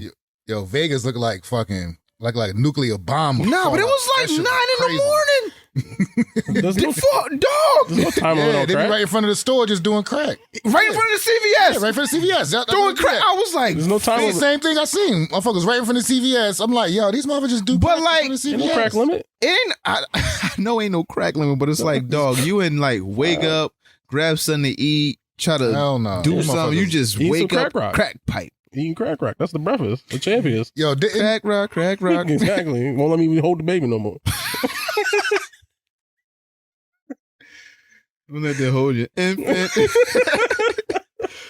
Oh man. Oh, shit. I can't.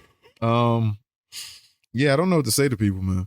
Yeah, I With think certain afflictions, I don't know what to say. I mean, I guess you didn't specify who this person is, but obviously you know them better than we do. If it's someone close enough to you, then you could probably say what you need to say without it coming off offensive. Like they know it's like genuine love. They're like, I care about you. But if it's just like, it has to be a close friend for you to say this shit. Like it has to be like a significant other, parent, family member, good friend, something for you to say this or be concerned about it the way you are. And if you're really concerned, it might take some like intervention from like some type of too. High level persistence from you, not just one conversation. You might have to be like, all right, okay, this is what we're gonna do, and it might be annoying. But then you might have to like, okay, this is what we're doing, and you have to like stay on about some shit. But again, I don't have a good answer for that. Yeah, because I'm fat and I like to eat, so I got no question. But you don't care about your health and your weight? Yeah, we'll get there where we want. Yo, have you ever heard somebody approach you about your weight? Like, yo, I'm concerned about you. Every other month I approach you about some shit. Don't start with me. No, you just be talking shit. I'll be talking shit? Yes. When I be asking about your mental health, I'll be talking shit? Sometimes. But when I be actually... You made a whole song about it. Damn. No, I didn't. You didn't, nigga? I win. Oh, man. Yo. No, I said about the kind of music you listen to. Okay. I just wasn't about your mental health. Wasn't it, though? No, it's about the kind of music you made listen a whole song about it. That's out there? That's out there? Yeah. Oh, it's recorded. It's out and recorded. It's recorded. No, it wasn't about his mental health. It was about one time I saw him on, he was on Instagram and he was drunk, but he was playing Final Fantasy 7 like, with listening to Drake in the background while drunk. And I was just like, yo, what type of shit was you on? Are you okay? But then I was like, yo, you listen to some type of like wild, emo, crazy music. And it was like, it's not usually crazy. And then I made it like a rendition of like what I think emo music is. It wasn't like, I didn't attack you. Oh, so you felt like I attacked you? you? That was a diss track. Do you remember the song? I do. Alright. So just all right. Damn. I'm just saying. But see, that's the thing though, cause like I love you, and I don't be talking shit about you. Oh well. But it's Oh man, you hurt? Was your feelings hurt? Hurt? No, I'm not that. It wasn't a bad. Because I'm not that. I'm not. So here's the thing. Like I know I'm fat, so I'm not that sensitive. First of all, it wasn't a bad song. It was kind of catchy. That shit was a bop. and I'm not that sensitive about that shit. Like it is what it is. Like I can't. Like it is what it is. So I'm not overly sensitive about shit like that. I do have a limit, but I'm not like overly sensitive about shit. So like you can say whatever you want, but like, all right, cool, whatever. But like, after a certain point I might be like, all right, you might need to relax. But in general, Then tell me to relax then. But like I said, I'm not super sensitive. Anybody so ever crossed the line? You had to check him? Something in my job. Get the fuck out of here. Like, cause he just made like one comment too many and I was like, all right, listen. Oh, okay. Listen again. I'm like, I'm not that sensitive. But you don't have to like I'm about to make comment about in a second. you don't have to make a comment about it all the time. It's like I'm not super sensitive about it. Like I'm fat. I know I'm fat. I've been fat my whole life, so I'm not overly sensitive. But at the same time, you don't have to constantly or just like I think it's like one comment too many. I might have just been not having a great day, so I was like, you gotta relax a little. I'm sorry. But again, I'm not super sensitive about it. But some people are more like. But some people are really sensitive about it. Yeah, that's so funny. Yeah. Okay. I love you. Okay. Thank you. You've been drinking too, yo. So No, you got a couple shots. You know. I tell him sober. I love him all the time. Hesh, I love you, man. I love you. Love you, bro. Say it back to me. I have trouble with that. You said it. Say, tell me I love you too. Me. Okay. It's not gay, yo. I swear. It's not no top bottom situation, nigga. I love you. Yo. I want you to live, my nigga. I'm trying to live, brother. That's it. Oh shit, that's funny. But yeah, man, I don't know how to tell people that. Apparently, my seemingly joking nature comes off. I can't tell people how to feel.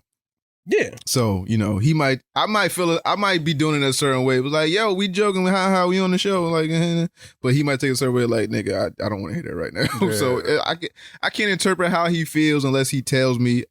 I'm just going off what I assume. Yeah. I hope you would take the message with, an open mind, open heart.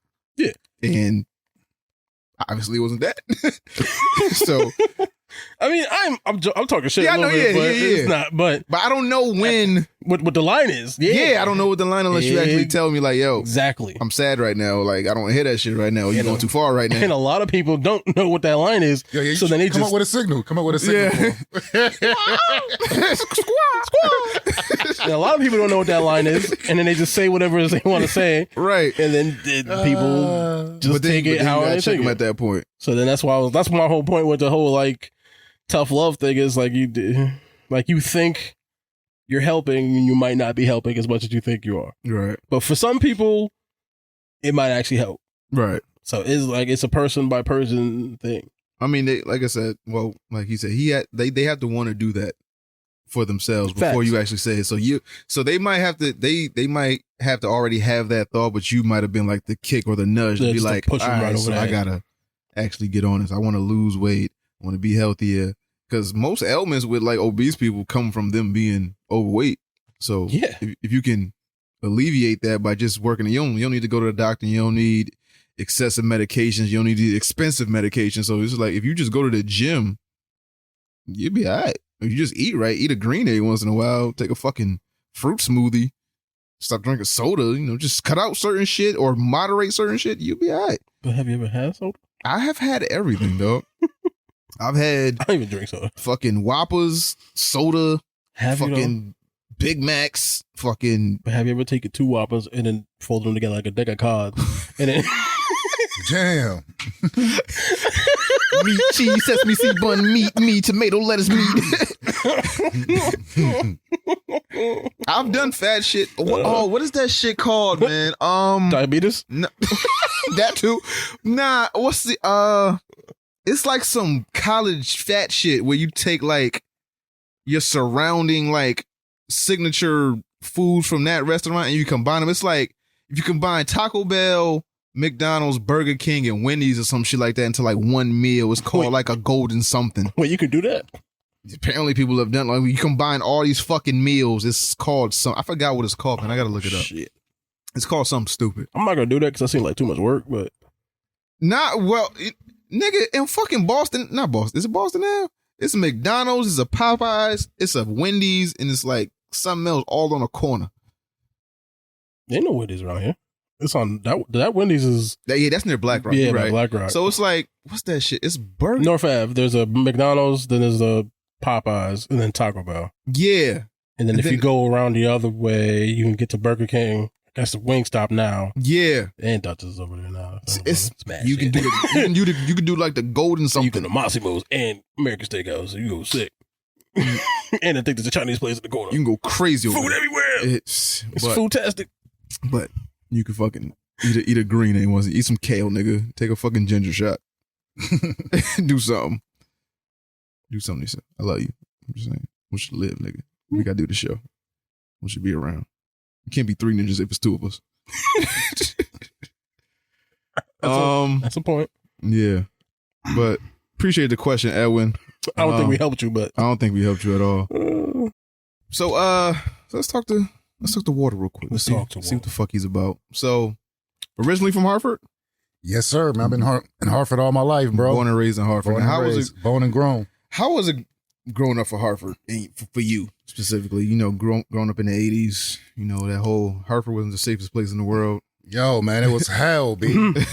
I didn't realize it till I got older too, man. Till I started raising kids, till I raised my kids, my son and my kids. Mm-hmm. I didn't actually realize how bad it was. And I started watching the documentaries and shit about how bad it was back in them days. I'm like, yo, I actually lived through that shit. Oh, yeah. Holy fuck. Being in it, I didn't realize it, but now that I go back and see what was going on, being a kid in that shit was fucking a jungle, man. I'm like, it's crazy, man. I'm just grateful to be here, B. Like, you know what I mean? Mm-hmm. Coming up in that horrible ass environment. Yeah, so now we previously talked about how you could have got wrapped up in that shit and you had a best friend that was tragically killed because of that street shit.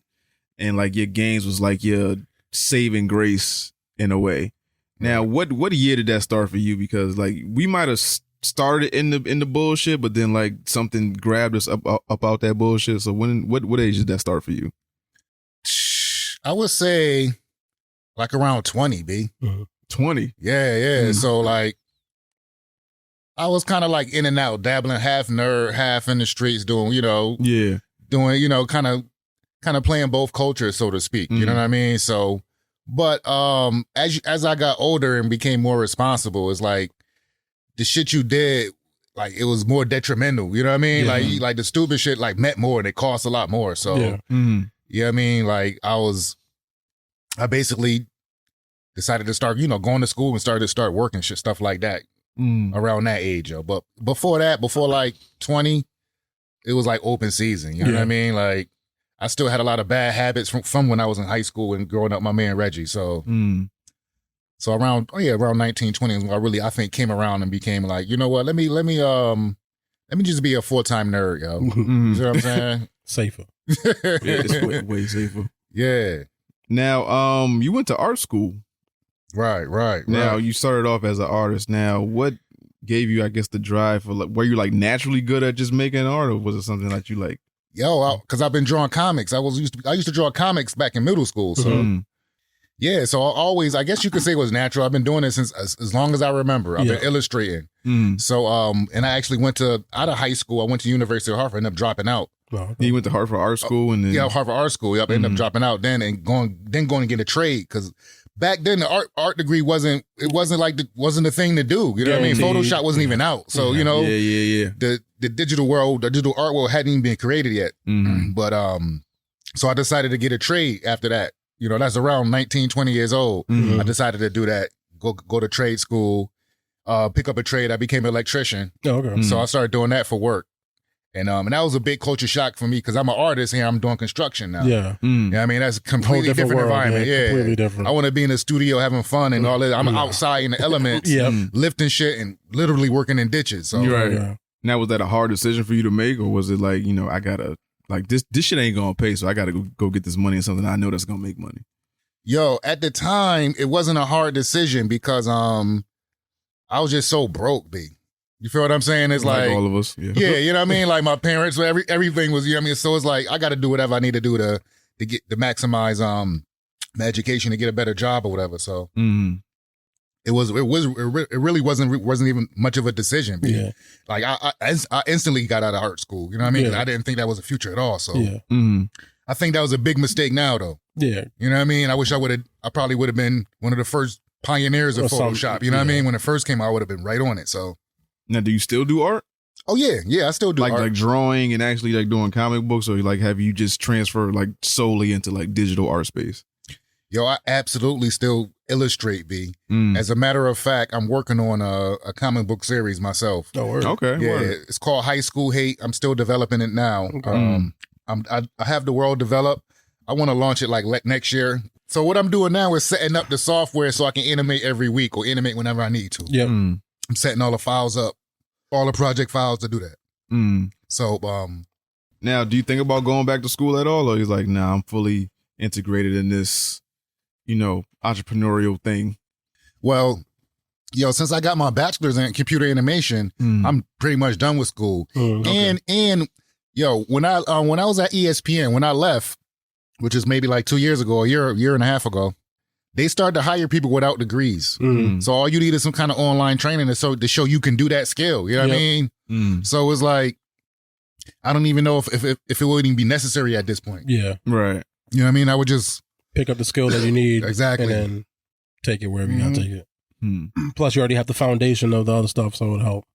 Exactly, yo. Yeah. So, like I said, anything you need to learn, you can learn on YouTube. Yeah, for real. Shit like that. Or they got some other low cost course. Yep. You know what I mean? $50 for this. 40 hours or something course, something like that. So, yeah. Okay. Now, you also did music as well? Yes. So you were like a producer, you were a rapper, you were a writer, you're an engineer. What was you doing in the music realm? So in the music realm, what I was doing was producing. Okay. So after I graduated from tech school, and I started working construction. I had to get out of that, so I wanted to get back into the artist world. Okay. And this is during the music digital revolution, so to speak, when everything started converting to recording on digital. Like people stopped using ADATs and DATs, the tapes and shit like that. Yeah. People stopped using those and start getting into multi-track production and with computers. So around that time, I got all my savings from my trade when I was working construction, and I opened up a studio out in East Hartford, Connecticut. Okay. So yeah, I taught myself how to make beats. So I was basically producing and mixing people tracks. Recording people mixtapes. This is the big mixtape era. You know what I mean? Making beats for different producing albums, making beats for different anybody notable? Yes. Whether like locally or like nationally, internationally. Actually, you know what? 1 year I went out to New York, and this is during they used to have these beat battle contests. This is like one of the first ones, and I got third place in a beat battle contest. So then on the next day, MTV called me and offered me a licensing deal. Oh shit! So I got a music publishing licensing deal with MTV. This is like maybe 10, 12 years ago. Okay. You know what I mean? So what I would do was send them beats, and they would put my beats on different TV shows they had in the back of different TV shows, and I would get a publishing check for that from BMI. So. That, I know one of the shows I did was Jabberwockies. They chose one of my beats. I wish I could find that show. So that's pretty notable. It was on my BMI check. It was like this show called Jabberwocky show. They used it for this many seconds. What whatever. Was that shit called? What? America's Best Dance Crew or whatever. Yeah, something like one of it's something. This is it was, I think it was overseas or something they was doing. But yeah, so that's pretty notable. You know what I mean? And the MTV thing was pretty big back in those days. MTV had a bunch of shows on, and to get a beat on their show was kind of dope. Yeah, that's a fucking brand name that people can trust. That's another thing with music producers. They don't think they always want to sell these shits to artists. They don't never think about like movies and scoring, TVs, TV shows and movies, and you could be like the backtrack to something like may not be a popular song, but it's like, hey, if this get the show moving, if this like fits in like this little realm that we have, like you can do that as well. Exactly. I actually tapped into that. So, I got exposed by going to that contest. You know what I mean? I went to the contest. One of the judges happened to work for MTV. It was like, hey. They liked the beats. They called me up, was like, yo, we were looking for, producers to have their beats in our library. You know what I mean? We want to try out your stuff. Okay. So what's up? Now, do you still get them checks or? hell no, them just dried up. Them just dried up. MTV don't really produce shows. Yeah. Yo, like, my last one was like at least 10 years ago. It was a while ago. While this happened a long time ago, like 2007, 2008, something like that. So yeah. Oh. But yeah, it was cool. It was cool because that's what I was doing at the time. You know, it was my only revenue. Yep. You know, it was maybe a few $100s every quarter. Okay. So it wasn't nothing major. You know what I'm saying? Yeah, but it was. But if you a producer, young producer, you got your own studio, like you made it. You know what I mean? Say, like, hey, look, I'm getting paid off of my music. exactly, like, yo. Now, did that deter you to stop making music? Like, why'd you shy away from that musical side of you? Because I seen more potential in graphics. So, like I said, I used to illustrate, whatever, and I got more into the music, more following the technology, and I was into hip hop. I used to write stuff like that. So it just seemed like making music was easy because of the technology that came out. You know what I mean? I grew to love it and enjoy it, but at the same time, I wouldn't say I stopped, but I stopped pursuing it professionally because of the market, really. Another thing too, those things became readily available for people too. So became kind of oversaturated. Yeah, yo. So nobody would come to the studio no more because people just start recording at their house. Yeah, got you. You know what I mean? Like, yeah, but I figure once you get in good with MTV, or like they coming to you for like a certain type of beat, I feel like you could bang them over the head with like for years to come. But I feel like they kind of shied away from shows like other than like Teen Mom and like a bunch of other shows. You don't really go to MTV unless it's like the award show time. Yo, the thing is too, I was a lot younger, yo. So I was in my early 20s. Got that mindset of, I didn't have a follow up at all. I was sending them. I should have been sending them 10 beats a week. Yeah, I was folders. I was just sending them whenever I felt like it, type of thing. You know what I mean? So I wasn't even there mentally. Like I thought it. Like I was telling my wife the other day, I was like, yo, that was way more of a big deal than I used it for, yo. MTV. I blew that, yo. Like, yo, I can't believe I had the opportunity, and I was just like, so casual about it. Like, we all got our news from MTV. It's like that's how I learned Tupac died. It was MTV. Like, it's mad shit I learned from Kurt Loder. It's not even the MTV aspect of it. It's that's Viacom. Right, They have a lot major of broadcasts. Major broadcasts. That's a whole nother fucking sure. Even if you're not doing MTV shows, you could have got on like CSI or something, get a beat on something like that, or NCIS or whatever. One of Law and Order, one of them things, have something like in the background music, and that could have been. See, and I had those opportunities too. I didn't follow up. Yeah, like I had a publicist. They would send me. They would send me like what they looking for. Yeah, you know what I mean. They looking for songs like with fire or number one. Or this person got a show coming out. They looking for creepy stuff, or they looking for hip hop without it just different stuff, different lists, whatever they have that they was looking for. And I would never, I wouldn't take it that serious. I was so into being cool around the hood, just just being the man in the studio. You know what I mean? So that's to our detriment a lot of times. Yo. Now, do you see yourself in more of like a mentor role now when you see like have your kids have taken an interest in things that you do or used to do, like music or art or like anything that has to do with entertainment? Absolutely, man. My oldest son is 21, so he make beats. He got a job now, but he make beats. He's very artistic. He's like really good with it. I think he's just as good as me, yo. Like he know how to do the new stuff. I don't know how to do like that new, the new sound, the drill shit. The drill shit. He know how to do that. I don't know. My shit is boom bap. Yeah. Samples and shit like that. You know what I mean? Soulful voices, all that. But he know how to do all that. All that. All that reverb. And all that shit. He know how to do all that. So. But it definitely rubbed off on him though. Right. Now, do you like give him advice to actually still pursue that while actually working his 9-to-5 job that he I do, but he don't got the passion for it like that. My voice is numb to him right now. But he can't hear me no more. 21-year-old, you kind of like in your own world. You trying to find yourself. So it's like you my dad, but you ain't. I don't even like. I'd rather get somebody else to say something to him. That this point. You know what I mean? It's like I can't say nothing. Now, have you done that to like anyone outside of your family? Like, do you see like a young producer coming up, or you see like a young artist coming up? Like, yo, I'm about to teach you some game. Like, I can cultivate what you trying to do. You got some hot shit, but you might not be. You might not be in all the avenues that you could be in. Like I've been this, that, and the third. I work MTV, Right. ESPN. Like, you got some names under your belt, dog. Like, you ain't I don't think you give yourself enough credit. Yo, I'm just working, B. Yeah. But yeah, sure, to answer your question, yo, I actually was just on a panel for NIMS, the New England Music Seminar. So that's basically a seminar that they hold in Hartford, and a lot of artists from Connecticut, a lot of up and coming artists from Connecticut, a lot of artists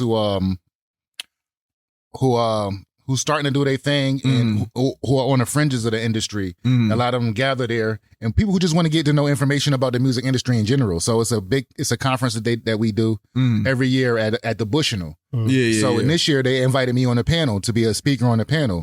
So I was able to give advice to all the young up and coming artists on basically how to introduce animation with their music now. Yeah. Okay. Because I'm doing a lot of animation now. So, and that's another direction I seen art going too. I see myself as an artist. Like, I see my animation and my music all as one piece of art, like a movie. Like a movie has all aspects of art in it. You know what I mean? It has music in it. It has performing arts in it. You know what I mean? Spoken word, you could say, by the script, you know what I mean? Thing that's saying. You know what I mean? It has visuals, graphic. They got everything.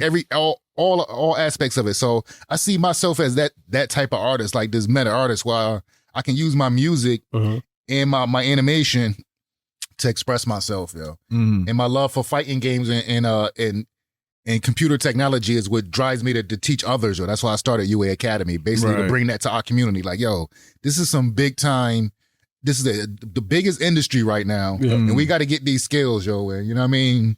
Follow me. We gonna make it. $1 billion industry that we're just Facts. not tapped into like we should be. Yo, I learned that the video game industry is the music industry and the movies industry combined double, yo. Yeah. More than combined double, B. Yeah. That's insane, yo. That mean it's way farther ahead, So yo. if movies are $1 billion industry, music's $1 billion industry. Combine that.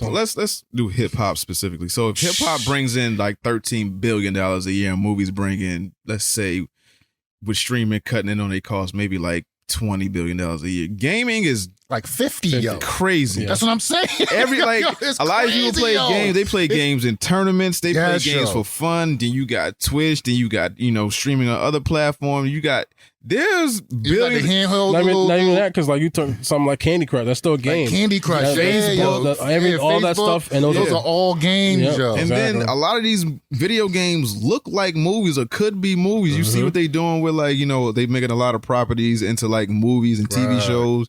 You got your Marios, your Yeah. Last of Us, your what's the other fucking thing? Yo, it's like now the video games are the head thing they making the movies out of, yo. Yeah, 'cause Before they made they movies need out of source video material. games. They know You it's know a what I $1 mean? billion industry. So Right. it's like if we can make this Even shit the- live action. Think about that. The movies tapping into video games. Like, yo, video games make a lot of money. Let's make some movies about video games. Yeah. That's crazy. They was B. talking about that last week when I wasn't here. They was talking about how Mario Brothers was a movie and they had John Leguizamo. They was like they had to capitalize on this somehow. It was like, yo, this video game is so popular. We need to put out something Yeah. of this shit. And it was the worst movie we have ever seen. Probably like at least top 20. Yeah. So they horrible got video game. They got like Yeah. huh? They That was got a horrible video game. horrible. movie. But now they got like Halo. Yeah. Saying they're developing Last of Us. You got Yeah. a Mario Brothers movie coming out. Yeah. They got Yeah. Tomb Raider that's been going on. They've They shifted got that. animation. Tekken just Yeah. dropped. Tekken. They dropping shit on Netflix now. 2 Sonic movies they've had so Sonic far. movies. Yeah. What was the shit that was a game that won the award that was on Netflix? Oh, Arcane. Arcane. They made That's Arcane. right. Yeah, that was. That is from a game. That's from League of Yeah, Legends. League League of of Legends. Legends, yeah. They need source material, and it was like, yo, if we can tap into these video games, that's a multi-billion-dollar industry, and we could actually put this in people's face that probably didn't know before, that then make them check out the video game. That's more revenue. Right. Yeah. Right. It's- So that's part of what I want to do, man. Introduce our people to this industry, yo. Not just the end user product, man, but the industry, the Like, software to create the stuff too, yo. Make So these things that other people understand how to using. use Maya, Yeah. understand how to use Cinema 4D, Yep. Adobe Suite. You know what I mean? I want to bring this to community in how to build our Twitch channels, and you know what I mean, and do that marketing and do that, create that media. Oh, okay. So you do that too as well? Show people how to set everything up, get their graphics going on and all that stuff, alerts and everything. That's awesome. That's the whole that's the whole gist of it, really. Yeah. You know what I mean? To bring that to the community. Yeah, that's awesome. So go ahead.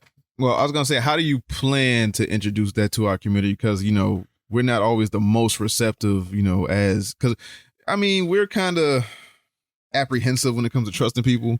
So how do you plan on bringing that side where it was like, so we got this art side, we got the actual FGC side, we got the actual like, commentating side. Like, how do you plan on introducing that to the community, be it urban community or just Connecticut as a whole? Yo, I plan on doing it by basically continuing to make appearances in public places, right? So what I'm starting hopefully early next year is I'm starting some Street Fighter classes. That's going to be at the Hartford Public Library. Okay. So I'm searching for venues now, public venues, right, that people trust, right? So I can go to and introduce them to it. Because I actually have a spot that somebody wants to donate some space for me. But like you said, like it's going to be tough to build that because this is so new to our community. Right. Yeah. You know what I mean? People have no idea what it is. And I'm getting a stigma that is for kids. Right. You know what I mean? Like it's starting to annoy me. Like every time I bring like, yo, this is $1 billion. It's so huge. It's so not for kids. That's like, what people you know think what about. I mean? Like, yo, when they think about video games. Yeah, it's so not for kids though. You know how like, many adults I've seen at TwitchCon? That's what I'm saying. It's all adults, yo. No, mostly adults. When I was on a plane, I saw like kids with their parents and shit. Like it's still like that kid aspect. But you know how many adults, how many streamers that are like over the age of 25, 30, 40 even? That's what I mean. It's crazy. It's a huge industry. That's what I mean. Like, it's not just kids playing Mario no more. That's so old. Like, you know what I mean? Like, that myth should have been shattered when Mortal Kombat came out. You know what I mean? Remember the big controversy back? Yeah, back in those days. Remember back in those? Yeah, because remember that? They felt like that Street Fighter was like for kids, so they wanted to make something that like the teenagers could appeal to. So they started bringing like the fatalities and the blood. So they're like, oh, this is a teenage boy thing. And then it trickled on over to like, oh, it's 21 plus. Now it's for like adults, like 30 plus. Now it's out here. But it's still a stigma because you see it, because you see how you see the stuff all the time where it's like, oh, women, I'm not dating no dude who plays video games. You play Madden, you do it like because they don't get it. Recognize. They don't get it. They don't get it. Like to them, video games are equated as a child's thing. Right. Yeah. But it's which is the problem. Like a time waster. But that's for everyone. Like a time waster. That's what they think. But it's so annoying to me because it's like, do you watch TV? Right, exactly. Do you read books? So if I was playing basketball, I wouldn't be wasting. I wouldn't be doing the same thing. Yeah. Like, you know if what I mean? I sat in the house all day and I just watched the Real Housewives, that's okay. But if I want to play Madden, that's not okay. Right. But it's like if I could show you a video game right now that I would not let a kid play. And it has nothing to do with like sex or nudity or anything like that. It's just because the story is made for adults. It's like, but you look, or if you read books, it's like, if you read books or if you watch movies and you watch TV shows, like a video game is that, but you actually are controlling it, so you're actually like living out the story instead of just like being a passive person just watching the story happen in front of you. You get to actually play out the story. So that's why it's always so annoying to me when I see people make those comments about video games and all like for kids and this is kid stuff and this is like dumb or it's like you don't know and like you're just so like prejudiced to it that you won't even open your mind to like look at something in an appropriate way to like take in like. No, this is just a storytelling medium for the most part. Now it's like, are there books for kids? Yeah. Are there games for kids? Are there movies that are for kids? Are there movies that for adults? That's like saying books are for kids, exactly. Right? You can't just say books for kids. Like no, it's kids books. Like there's kids books and there's adult. There's even young books adult in books. general aren't for kids. Like you know what I mean? They kind of complicate it. You know what I'm saying? Yeah. So that's how I feel about video games. Like most video games, a kid can't even play. 50 Shades of Grey. Exactly. Right, and everything that falls in between, and it's the same thing for video games. You got stuff that's simpler, that's more geared towards younger audiences, and then you got things that are just like The Last of Us. That's a adult story. And the thing is too is like they got it so twisted because they hardly make anything for just kids. You know what I mean? It's really all about older people, like the whole industry. A larger by far, you know what I mean? So it's like it's hard to find little kid stuff, right? The top selling games and like mediums like are people that have the money. Yeah, we have disposable income that kids don't have. Right, exactly. So so that's the stigma I'm trying. That's the hard part. Is getting people to take it serious. Like, yo, this is an industry where you can actually play and be a professional. You can play and make money now. Like we can start a league. So that's one of the things I want to do is start a league. I got some players on standby. I got a spot on standby. So be looking out for that too as well.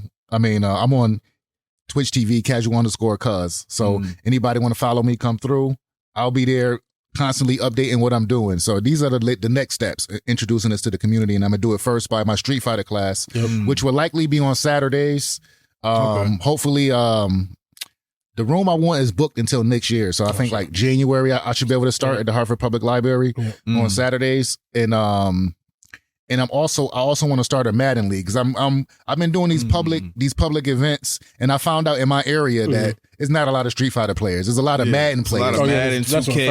Yeah, so I figured out that they like Madden. So I'm gonna host some Madden stuff too. Yeah. So I got some players on standby for the Madden league, and I'm working on a bar. I really want to do that at a bar or a restaurant. Yeah, so like I can have chill environment. Yeah, I mean, I just set up the games. Drink, fellas just come there and play. We just keep track of the tournament. The tournament league stuff. I wish that space I had was. We went, remember that tournament I did? That place was cool, man. That place was dope as shit, but they shut that shit down. Yeah. I got a question. How do you go about teaching people how to play Street Fighter? Like, how do you do that? Because I'm ass. Okay. So I need help. I need all the help I can get. So, I basically break down the fundamentals, man. I break down how, what I call the paper, rock, scissors of the game. Yep. You know what I mean? That's the aspect of, like you playing a game of paper, rock, scissors. It really kind of boils down to that a lot in Street Fighter. Okay. You have an option that's presented to you, and you have a couple options you can respond with. Okay. Right? Some options will put you at more advantage, and some options will put you at a complete disadvantage, right? Okay. So what it all starts with just getting your character's normals first, right? Getting the feel for your character. So that's what I do first. Yeah. I had them walk through the character, pick a character, typically Ken or Ryu. Yeah. Because right? Simple, simpler. You know what I mean? Most familiar characters. Yeah, exactly. Those are the characters that the game is based off of, right? Mm-hmm. So I'll start with that and get them to press the normal buttons. This is the normal stuff. Mm-hmm. Once I get you to understand the normals, what blocking is, really what blocking is. Once I get you to understand what blocking if you can block, is, you can win. Yeah, then you can have understanding. Of the game. Yeah. If you can dodge a rock, you can block. You can win. If you can block a punch, you can win. Yeah. So it starts with that. Okay. And then we get into special moves and then combos. Okay. And then, we get deeper into that paper, rock, scissors complexity of the game. But how do you translate the button command signals to somebody's brain? Because that stuff is like you got to show them. You just got to actually sit there and go look. Hey, look at my finger. Look, go like this. So it's just a repetition thing. Right, so right. Basically, keep going and keep going and keep going. Right. And, okay. But then in like the training modes, they show you like the buttons you're pressing, the commands you're pressing. So if you tap like back left kick, you can see the a certain move. Yeah, you can see the inputs. Okay. So, but it's like it's a very it's one thing seeing it's very reactionary. Yeah. So you have to be in tune. You have to be in the moment. You can't be distracted. You can't be looking away. A lot of games like RPGs, action games, you can pause. You can look away. But a lot of these fighting games, you cannot look away. I liken it to a real fight, yo. It can get your adrenaline really going. Yeah. Yo. Like. You know what I mean? In a real fight, somebody square up on you. You got to pay attention. You gotta, you got to know. You know what I'm saying? So, yeah, that's how we do it. And I actually have one kid in training now, but I put him on pause to wait till I get my spot. Till I get my consistent spot. Because I was doing that at Parkville Market. I was training at this public thing, this public square we got called Parkville Market. Where everybody come to eat. It's like 20-something restaurants there. It's like always crowded. That shit is dope, but I don't know if it's video game friendly. That's what I'm saying. So but yeah, so I mean that's how we're going to start introducing that. Okay.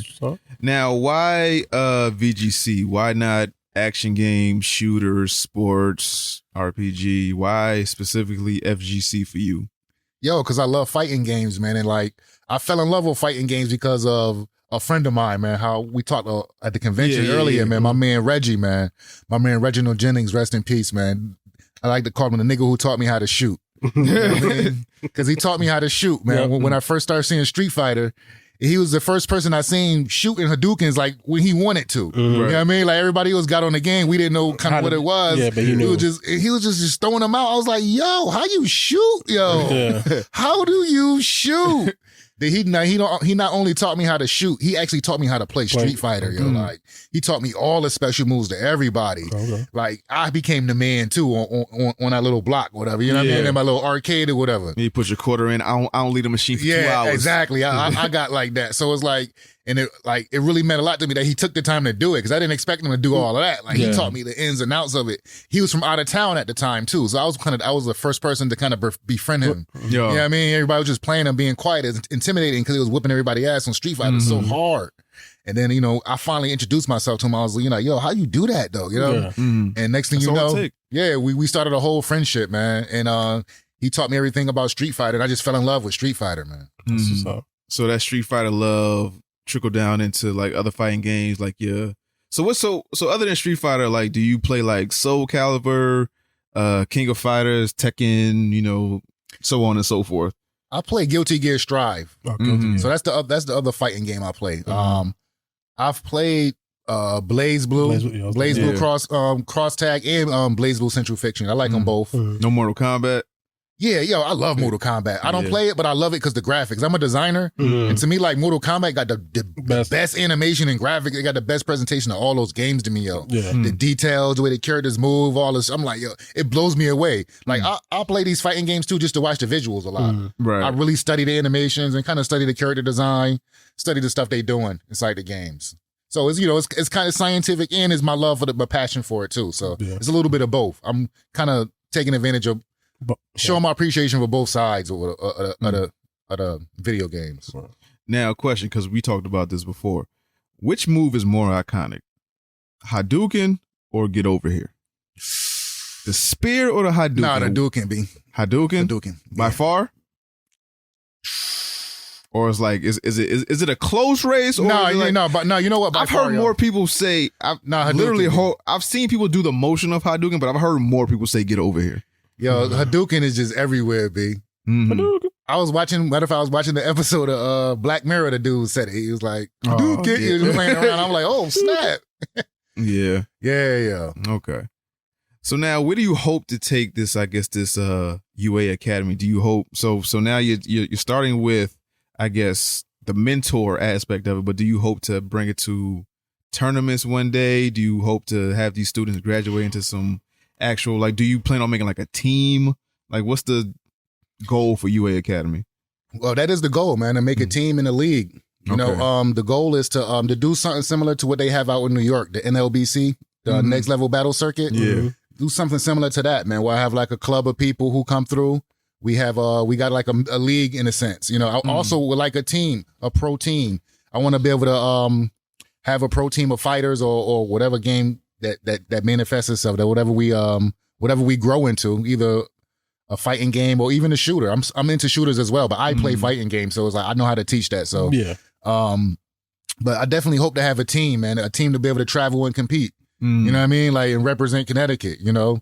Wherever we go to Evo, Team UA, whatever we there, you know, like kind of like Panda, right? Okay. Right, yeah. Like something like that. I want to have professionals underneath UA as well as like have a club with a league. I want to take it to the max, man. You know what I mean? I want to really, and I think it's space for it in this video game thing because it's so fresh and new. Yeah. You know what I mean? Like I try and tell investors and people I'm talking to too, like, yo, we can build our own leagues, yo. Like that's very real. Very real. We can build a grassroots community league because they're starting to be built already. You can, if you watch Twitch, you see them starting to get built slowly already. You see people with 1-2K raising 1-2K every other night now. You know what I mean? So they starting to build them slowly. So I figure if we can get a jump to do it in Connecticut, I want to be the one to do it, man. Right. Now, is it hard for people to see the vision? No, bro. Nope.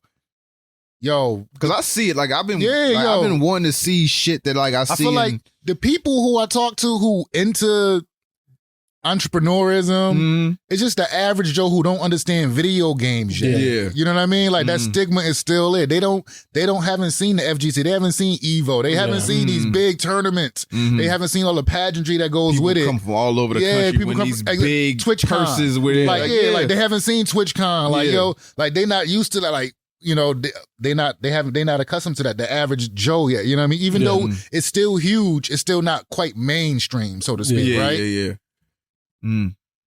That's crazy. So yeah, people do see the vision, but just the video game aspect of it, it's like it's hard to sell to the average Joe who still think is time wasting, right? Yeah. Now, being that you're married, is your wife on board with all this shit? Because this shit can take a financial toll, and it can also take time away from your family. Yeah. Yo, is your wife all the way on board? Is she skeptical? Is she like 1 foot in, 1 foot out? Is she, like, what's the vibe with her? Shout out to her though. Yo, man, big shout outs to my wife, man, because like, I'm not sure where she at, but she rolling with me. Like she love you, so it's like I'm fucking with your vision. I'm still on the fence, like, because it's getting rough, B. You know what I mean? Like, you know, I stacked up some chips, whatever, to start or whatever, but now it's like not having that consistent money from when I was working. Now that you're getting the ball rolling, you seeing like, you know, money starting to dwindle. It's not coming back as fast as you want. Exactly. It's not now. It's like trickling back. It's trickling back way too slow. Yeah. So it's one of those things. Where it's like, damn. Like I'm glad she is on board. She is doing, but I'm not. It's one of those things. How long can you press it? How long am I supposed to support you in this shit? Yeah, and it's like you got to give up on your dream. And how long do I want to put somebody in that situation too? Yeah. At the same time, because that can put an unnecessary strain as well. You know what I mean? Like, you feel what I mean? So I'm glad. Like I have a service we got called Gamer Groups, and that's pretty much most of my funding right now. Is where I go out, I'll play games with different groups of people, right? Yep. So like right now I'm with I have a contract with I have a situation with My People's Clinical Services where I go there every other month. Yeah. So I play with them, whatever. Or also we open it up to nursing homes. You know, just things to introduce people to gaming. Yep. Right. So I'm trying to get into these you know, Department of Mental Health and Addiction Services, you know, people with clients and stuff like that. Yeah. Get into places and spaces where I can play games with people, yo. Yep. You know what I mean? For however much they donate, or you know, $1.50 an hour, or however we charge it. Yeah. And I also I got a little small thing going with a middle school where I go up and teach computer graphics to middle school kids. Okay. So that's another way too, but that's super slow. It ain't like having a job. You get what I'm saying? Is you Once know, a month, exactly. It's, you know, one time, and then you complete the project, then you get the rest of the money. So you have to go months before you can get paid. You know what I mean? So it's one of those things. Yeah. So you're a complete entrepreneur. You don't work for anybody. You work for yourself. Right now, at this point. Yeah. At this point. Do you ever see yourself going back to work for anyone, or are you just done with corporations? Yo, I'm trying to be done, B. Yeah. But how do you supplement your income? Because, like I said, you got kids, you got a wife. Right. So that's how, B. Yo, that's the thing.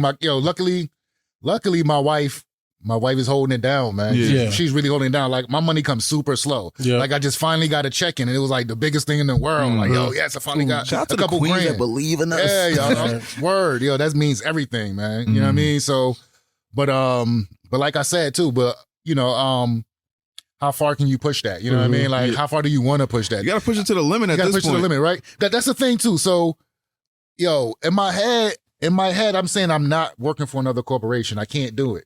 I can't. No matter what, I just gotta die. I mean, I'm just gonna have to die. I'm gonna have to die broke. Then, I mean, you gonna have these downtimes, but it was like once you get there, that makes the journey that much more worth it. Where it was like, I know we was fucked up. I wasn't contributing as much. I was going a lot. I was doing XYZ. But once I got there and the money started rolling in, and I was doing what the fuck I wanted to do, and I saw residuals from it, it all was worth it. Yeah, that's for sure, yo. So it's like, man, to answer your question, no, I don't see myself going to work for another corporation again. I can't. Yeah. It's for one, just the interview process. I don't feel like sitting down for another goddamn job interview, B. Yeah. I hate them shits. Yo, them shits the worst, yo. Why do people still do them shits, yo? The niggas that make you upload your resume, then list all your jobs and shit. Yo. Suck my ass. I'm not doing that. And then you gotta do an interview, then they want to show. You gotta tell. I'm like, come on. I'm not shucking and jiving for the niggas no more. You see what I'm saying? If I lose this job, I'm done. Yo, I'm done. That's how I felt. I'm gonna make something shake. My kids gonna have to eat ramen. But once we get there, it's steak and lobster, baby. But for right now, that's how I am right now, B. It's like, yo, man, I'm on one of them things right now. Like, you know what? Because I had opportunities before, so that's what kind of keep me going. You know what I mean? Like, yo, like you've been shown the light. Yeah, yo, but I never followed up. Yo. I never was in the state to follow up. Yeah. So now I'm actually taking command and going and getting it. You know what I mean? Whereas before, I think I was just kind of just throwing everything out, just seeing what's popping, we're knocking on every door. Oh, okay, that's open. Okay, let me knock on this one. Oh, that's another one. Oh, okay, there's a lot of stuff out here, but not really taking anything too serious. Whether it be inexperience, whether it be your youth, whether it be like a mentorship. But it was like, but now as an older man, you like, I know what I fucked up on, so now I can. Exactly. So now that's what we doing now, man. So that's dope. We working it, bro. We working it, man. Yo, any way I can help, any way that we can help as Student Just Podcast, I want to be involved with that shit. I'm a big fan of fighting games. like I said, Street Fighter 6, I am What? immensely excited for. I want to get back into fighting. I kind of fell off for a long time. For a long time, I wasn't playing video games. I was just working, just doing the whole like hamster wheel of going to work, going to sleep, watching the show here or there, and just, you know, whatever the fuck. But now that I'm actually getting back into video games in the last few years, I'm back into fighting games. I'm back into just video games, period. I'm streaming now. Yes. Like any way that we can help, any way that we can, you know, just, you know, push this forward, UA Academy or like the mentorship that you're doing, anything that we can help, let us know. Let me know. Absolutely. I want to be involved. I sent you my man that, you know, he do fighting games. So I gotta hit him up. Yep. He been doing fighting games since we was like fucking teenagers. Like he been great. In it, like Marvel vs. Capcom 2, Street Fighter, Alpha, like whatever the fuck. He just been in it. But yeah, whatever we can do, man, that's what I want to try to help with that shit. I want to try to cultivate this shit and bring this shit from Hartford, Bridgeport, New Haven, wherever the fuck, Yukon, you know, Southern, Eastern, Western, wherever, man. Whatever we can do, let us know. Yo, absolutely, man.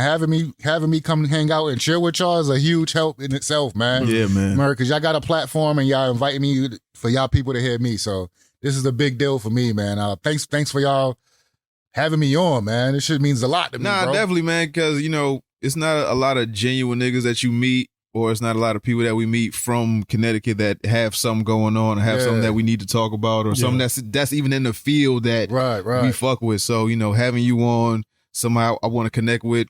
I feel your spirit, like your enthusiasm with the shit. So it's like, I definitely want to talk to you. I want to connect with you. I want to build with you. So, you know, we gonna get this shit going. When I get my Street Fighter class, when I do the flyer and I get them dates, definitely gonna hit y'all up. You know what I mean? Yeah, whatever. Yeah, we'll post it. We'll show up. Hit y'all up. Whatever the fuck. Let us know. Trying to get this nigga in the fighting games. Like I said, he ass. Garbage. See, yo, you'll be perfect. Yes, you'll be perfect. Perfect. Nah, you'll be perfect, B. That's what I want. Yo, that fucking Mortal Kombat shit that we did, and we didn't record it. Man, so we do this thing called No Smoke Fridays, right? Yeah. So what we used to do, I know. I was get back into. I know. Not fucking with y'all. I got smoke for y'all niggas. Nah, not you specifically. Oh, okay. I was like, not you specifically. I was like, I thought we was about it, but it just ain't happening yet. So we do this thing called No Smoke Fridays, right? Where so on Fridays, what we usually do, we post a video on YouTube where we play games against each other, or like we'll live stream us playing the games against each other. So it's like we'll play like Power Stone, or we'll play Def Jam Fight for New York, or we'll play like whatever game we could versus each other in, we'll play that game. So that's it's a lot of games from the FGC community. So it's a lot of like, you know, we played Mortal Kombat, we played Street Fighter. What's that high school playing we game?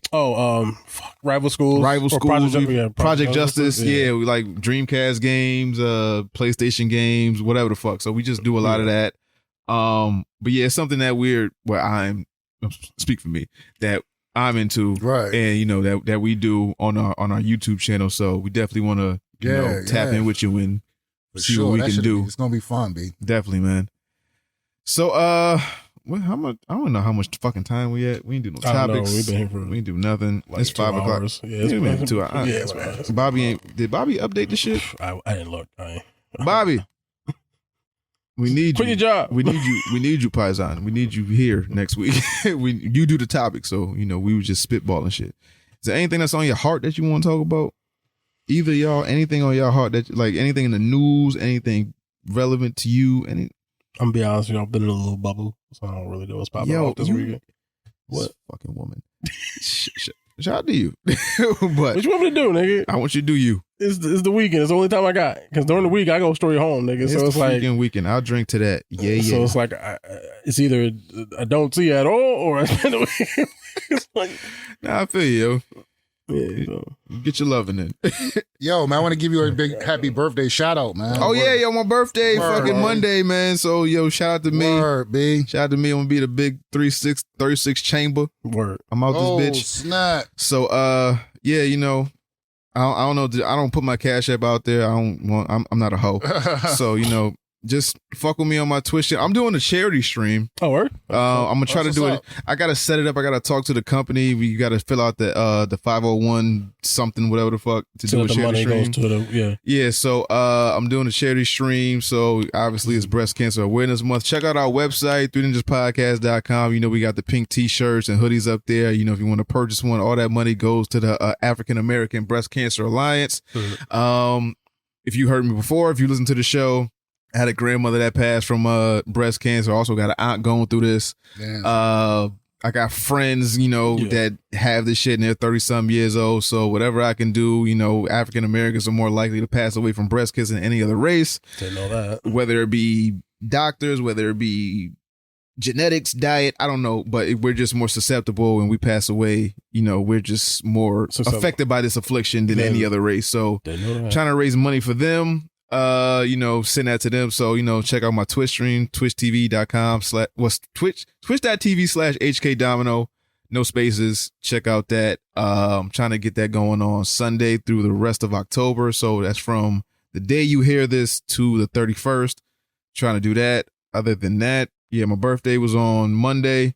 You know, send me money or bits or buy shit, do something. Buy some merch. Put some money on, tell a friend about the show. Some bags of weed. Bags, anything. Anything. Other than that, I ain't really got shit else come through. You know, it's 3 Ninjas Podcast, 3ninjaspodcast.com. I don't know why I keep throwing the shit up like the camera there. Because we used to it, right? I keep looking over there like the camera there, but it's not. I keep doing shit for the camera. I looked over there at least 5 times. I was like, yo, no, it's not there. And then when G had the shit up there, I was like, it's not working. But 3ninjaspodcast.com, 3 Ninjas Podcast on Instagram, Twitter, Reddit, all that good shit. Follow our Discord. It's in our bio, whatever the fuck. Usually at the end of the show, we get people to pick. So it's like whether something you want the people to check out, whether it be video game, movies, TV show, a book, music, something you checked out, whatever the fuck. Hesh, do you have a pick for this? What's your pick? I do. My pick is gonna be Halloween Ends. Halloween Ends. Yeah. You watched it? Yeah, I did watch it on Peacock. Yeah, on Peacock. And because I had to sit through that bullshit, I want other people to sit through that bullshit. Because that movie is horrible. Okay, it's bad. But here's the funny thing: I think I like this one better than the last one, which is like because the last one was fucking stupid. I watched that shit when he kicked the door, she shot herself in it. I was like, yo, this is made the little dude jump out the window. I was like, what is going on in this?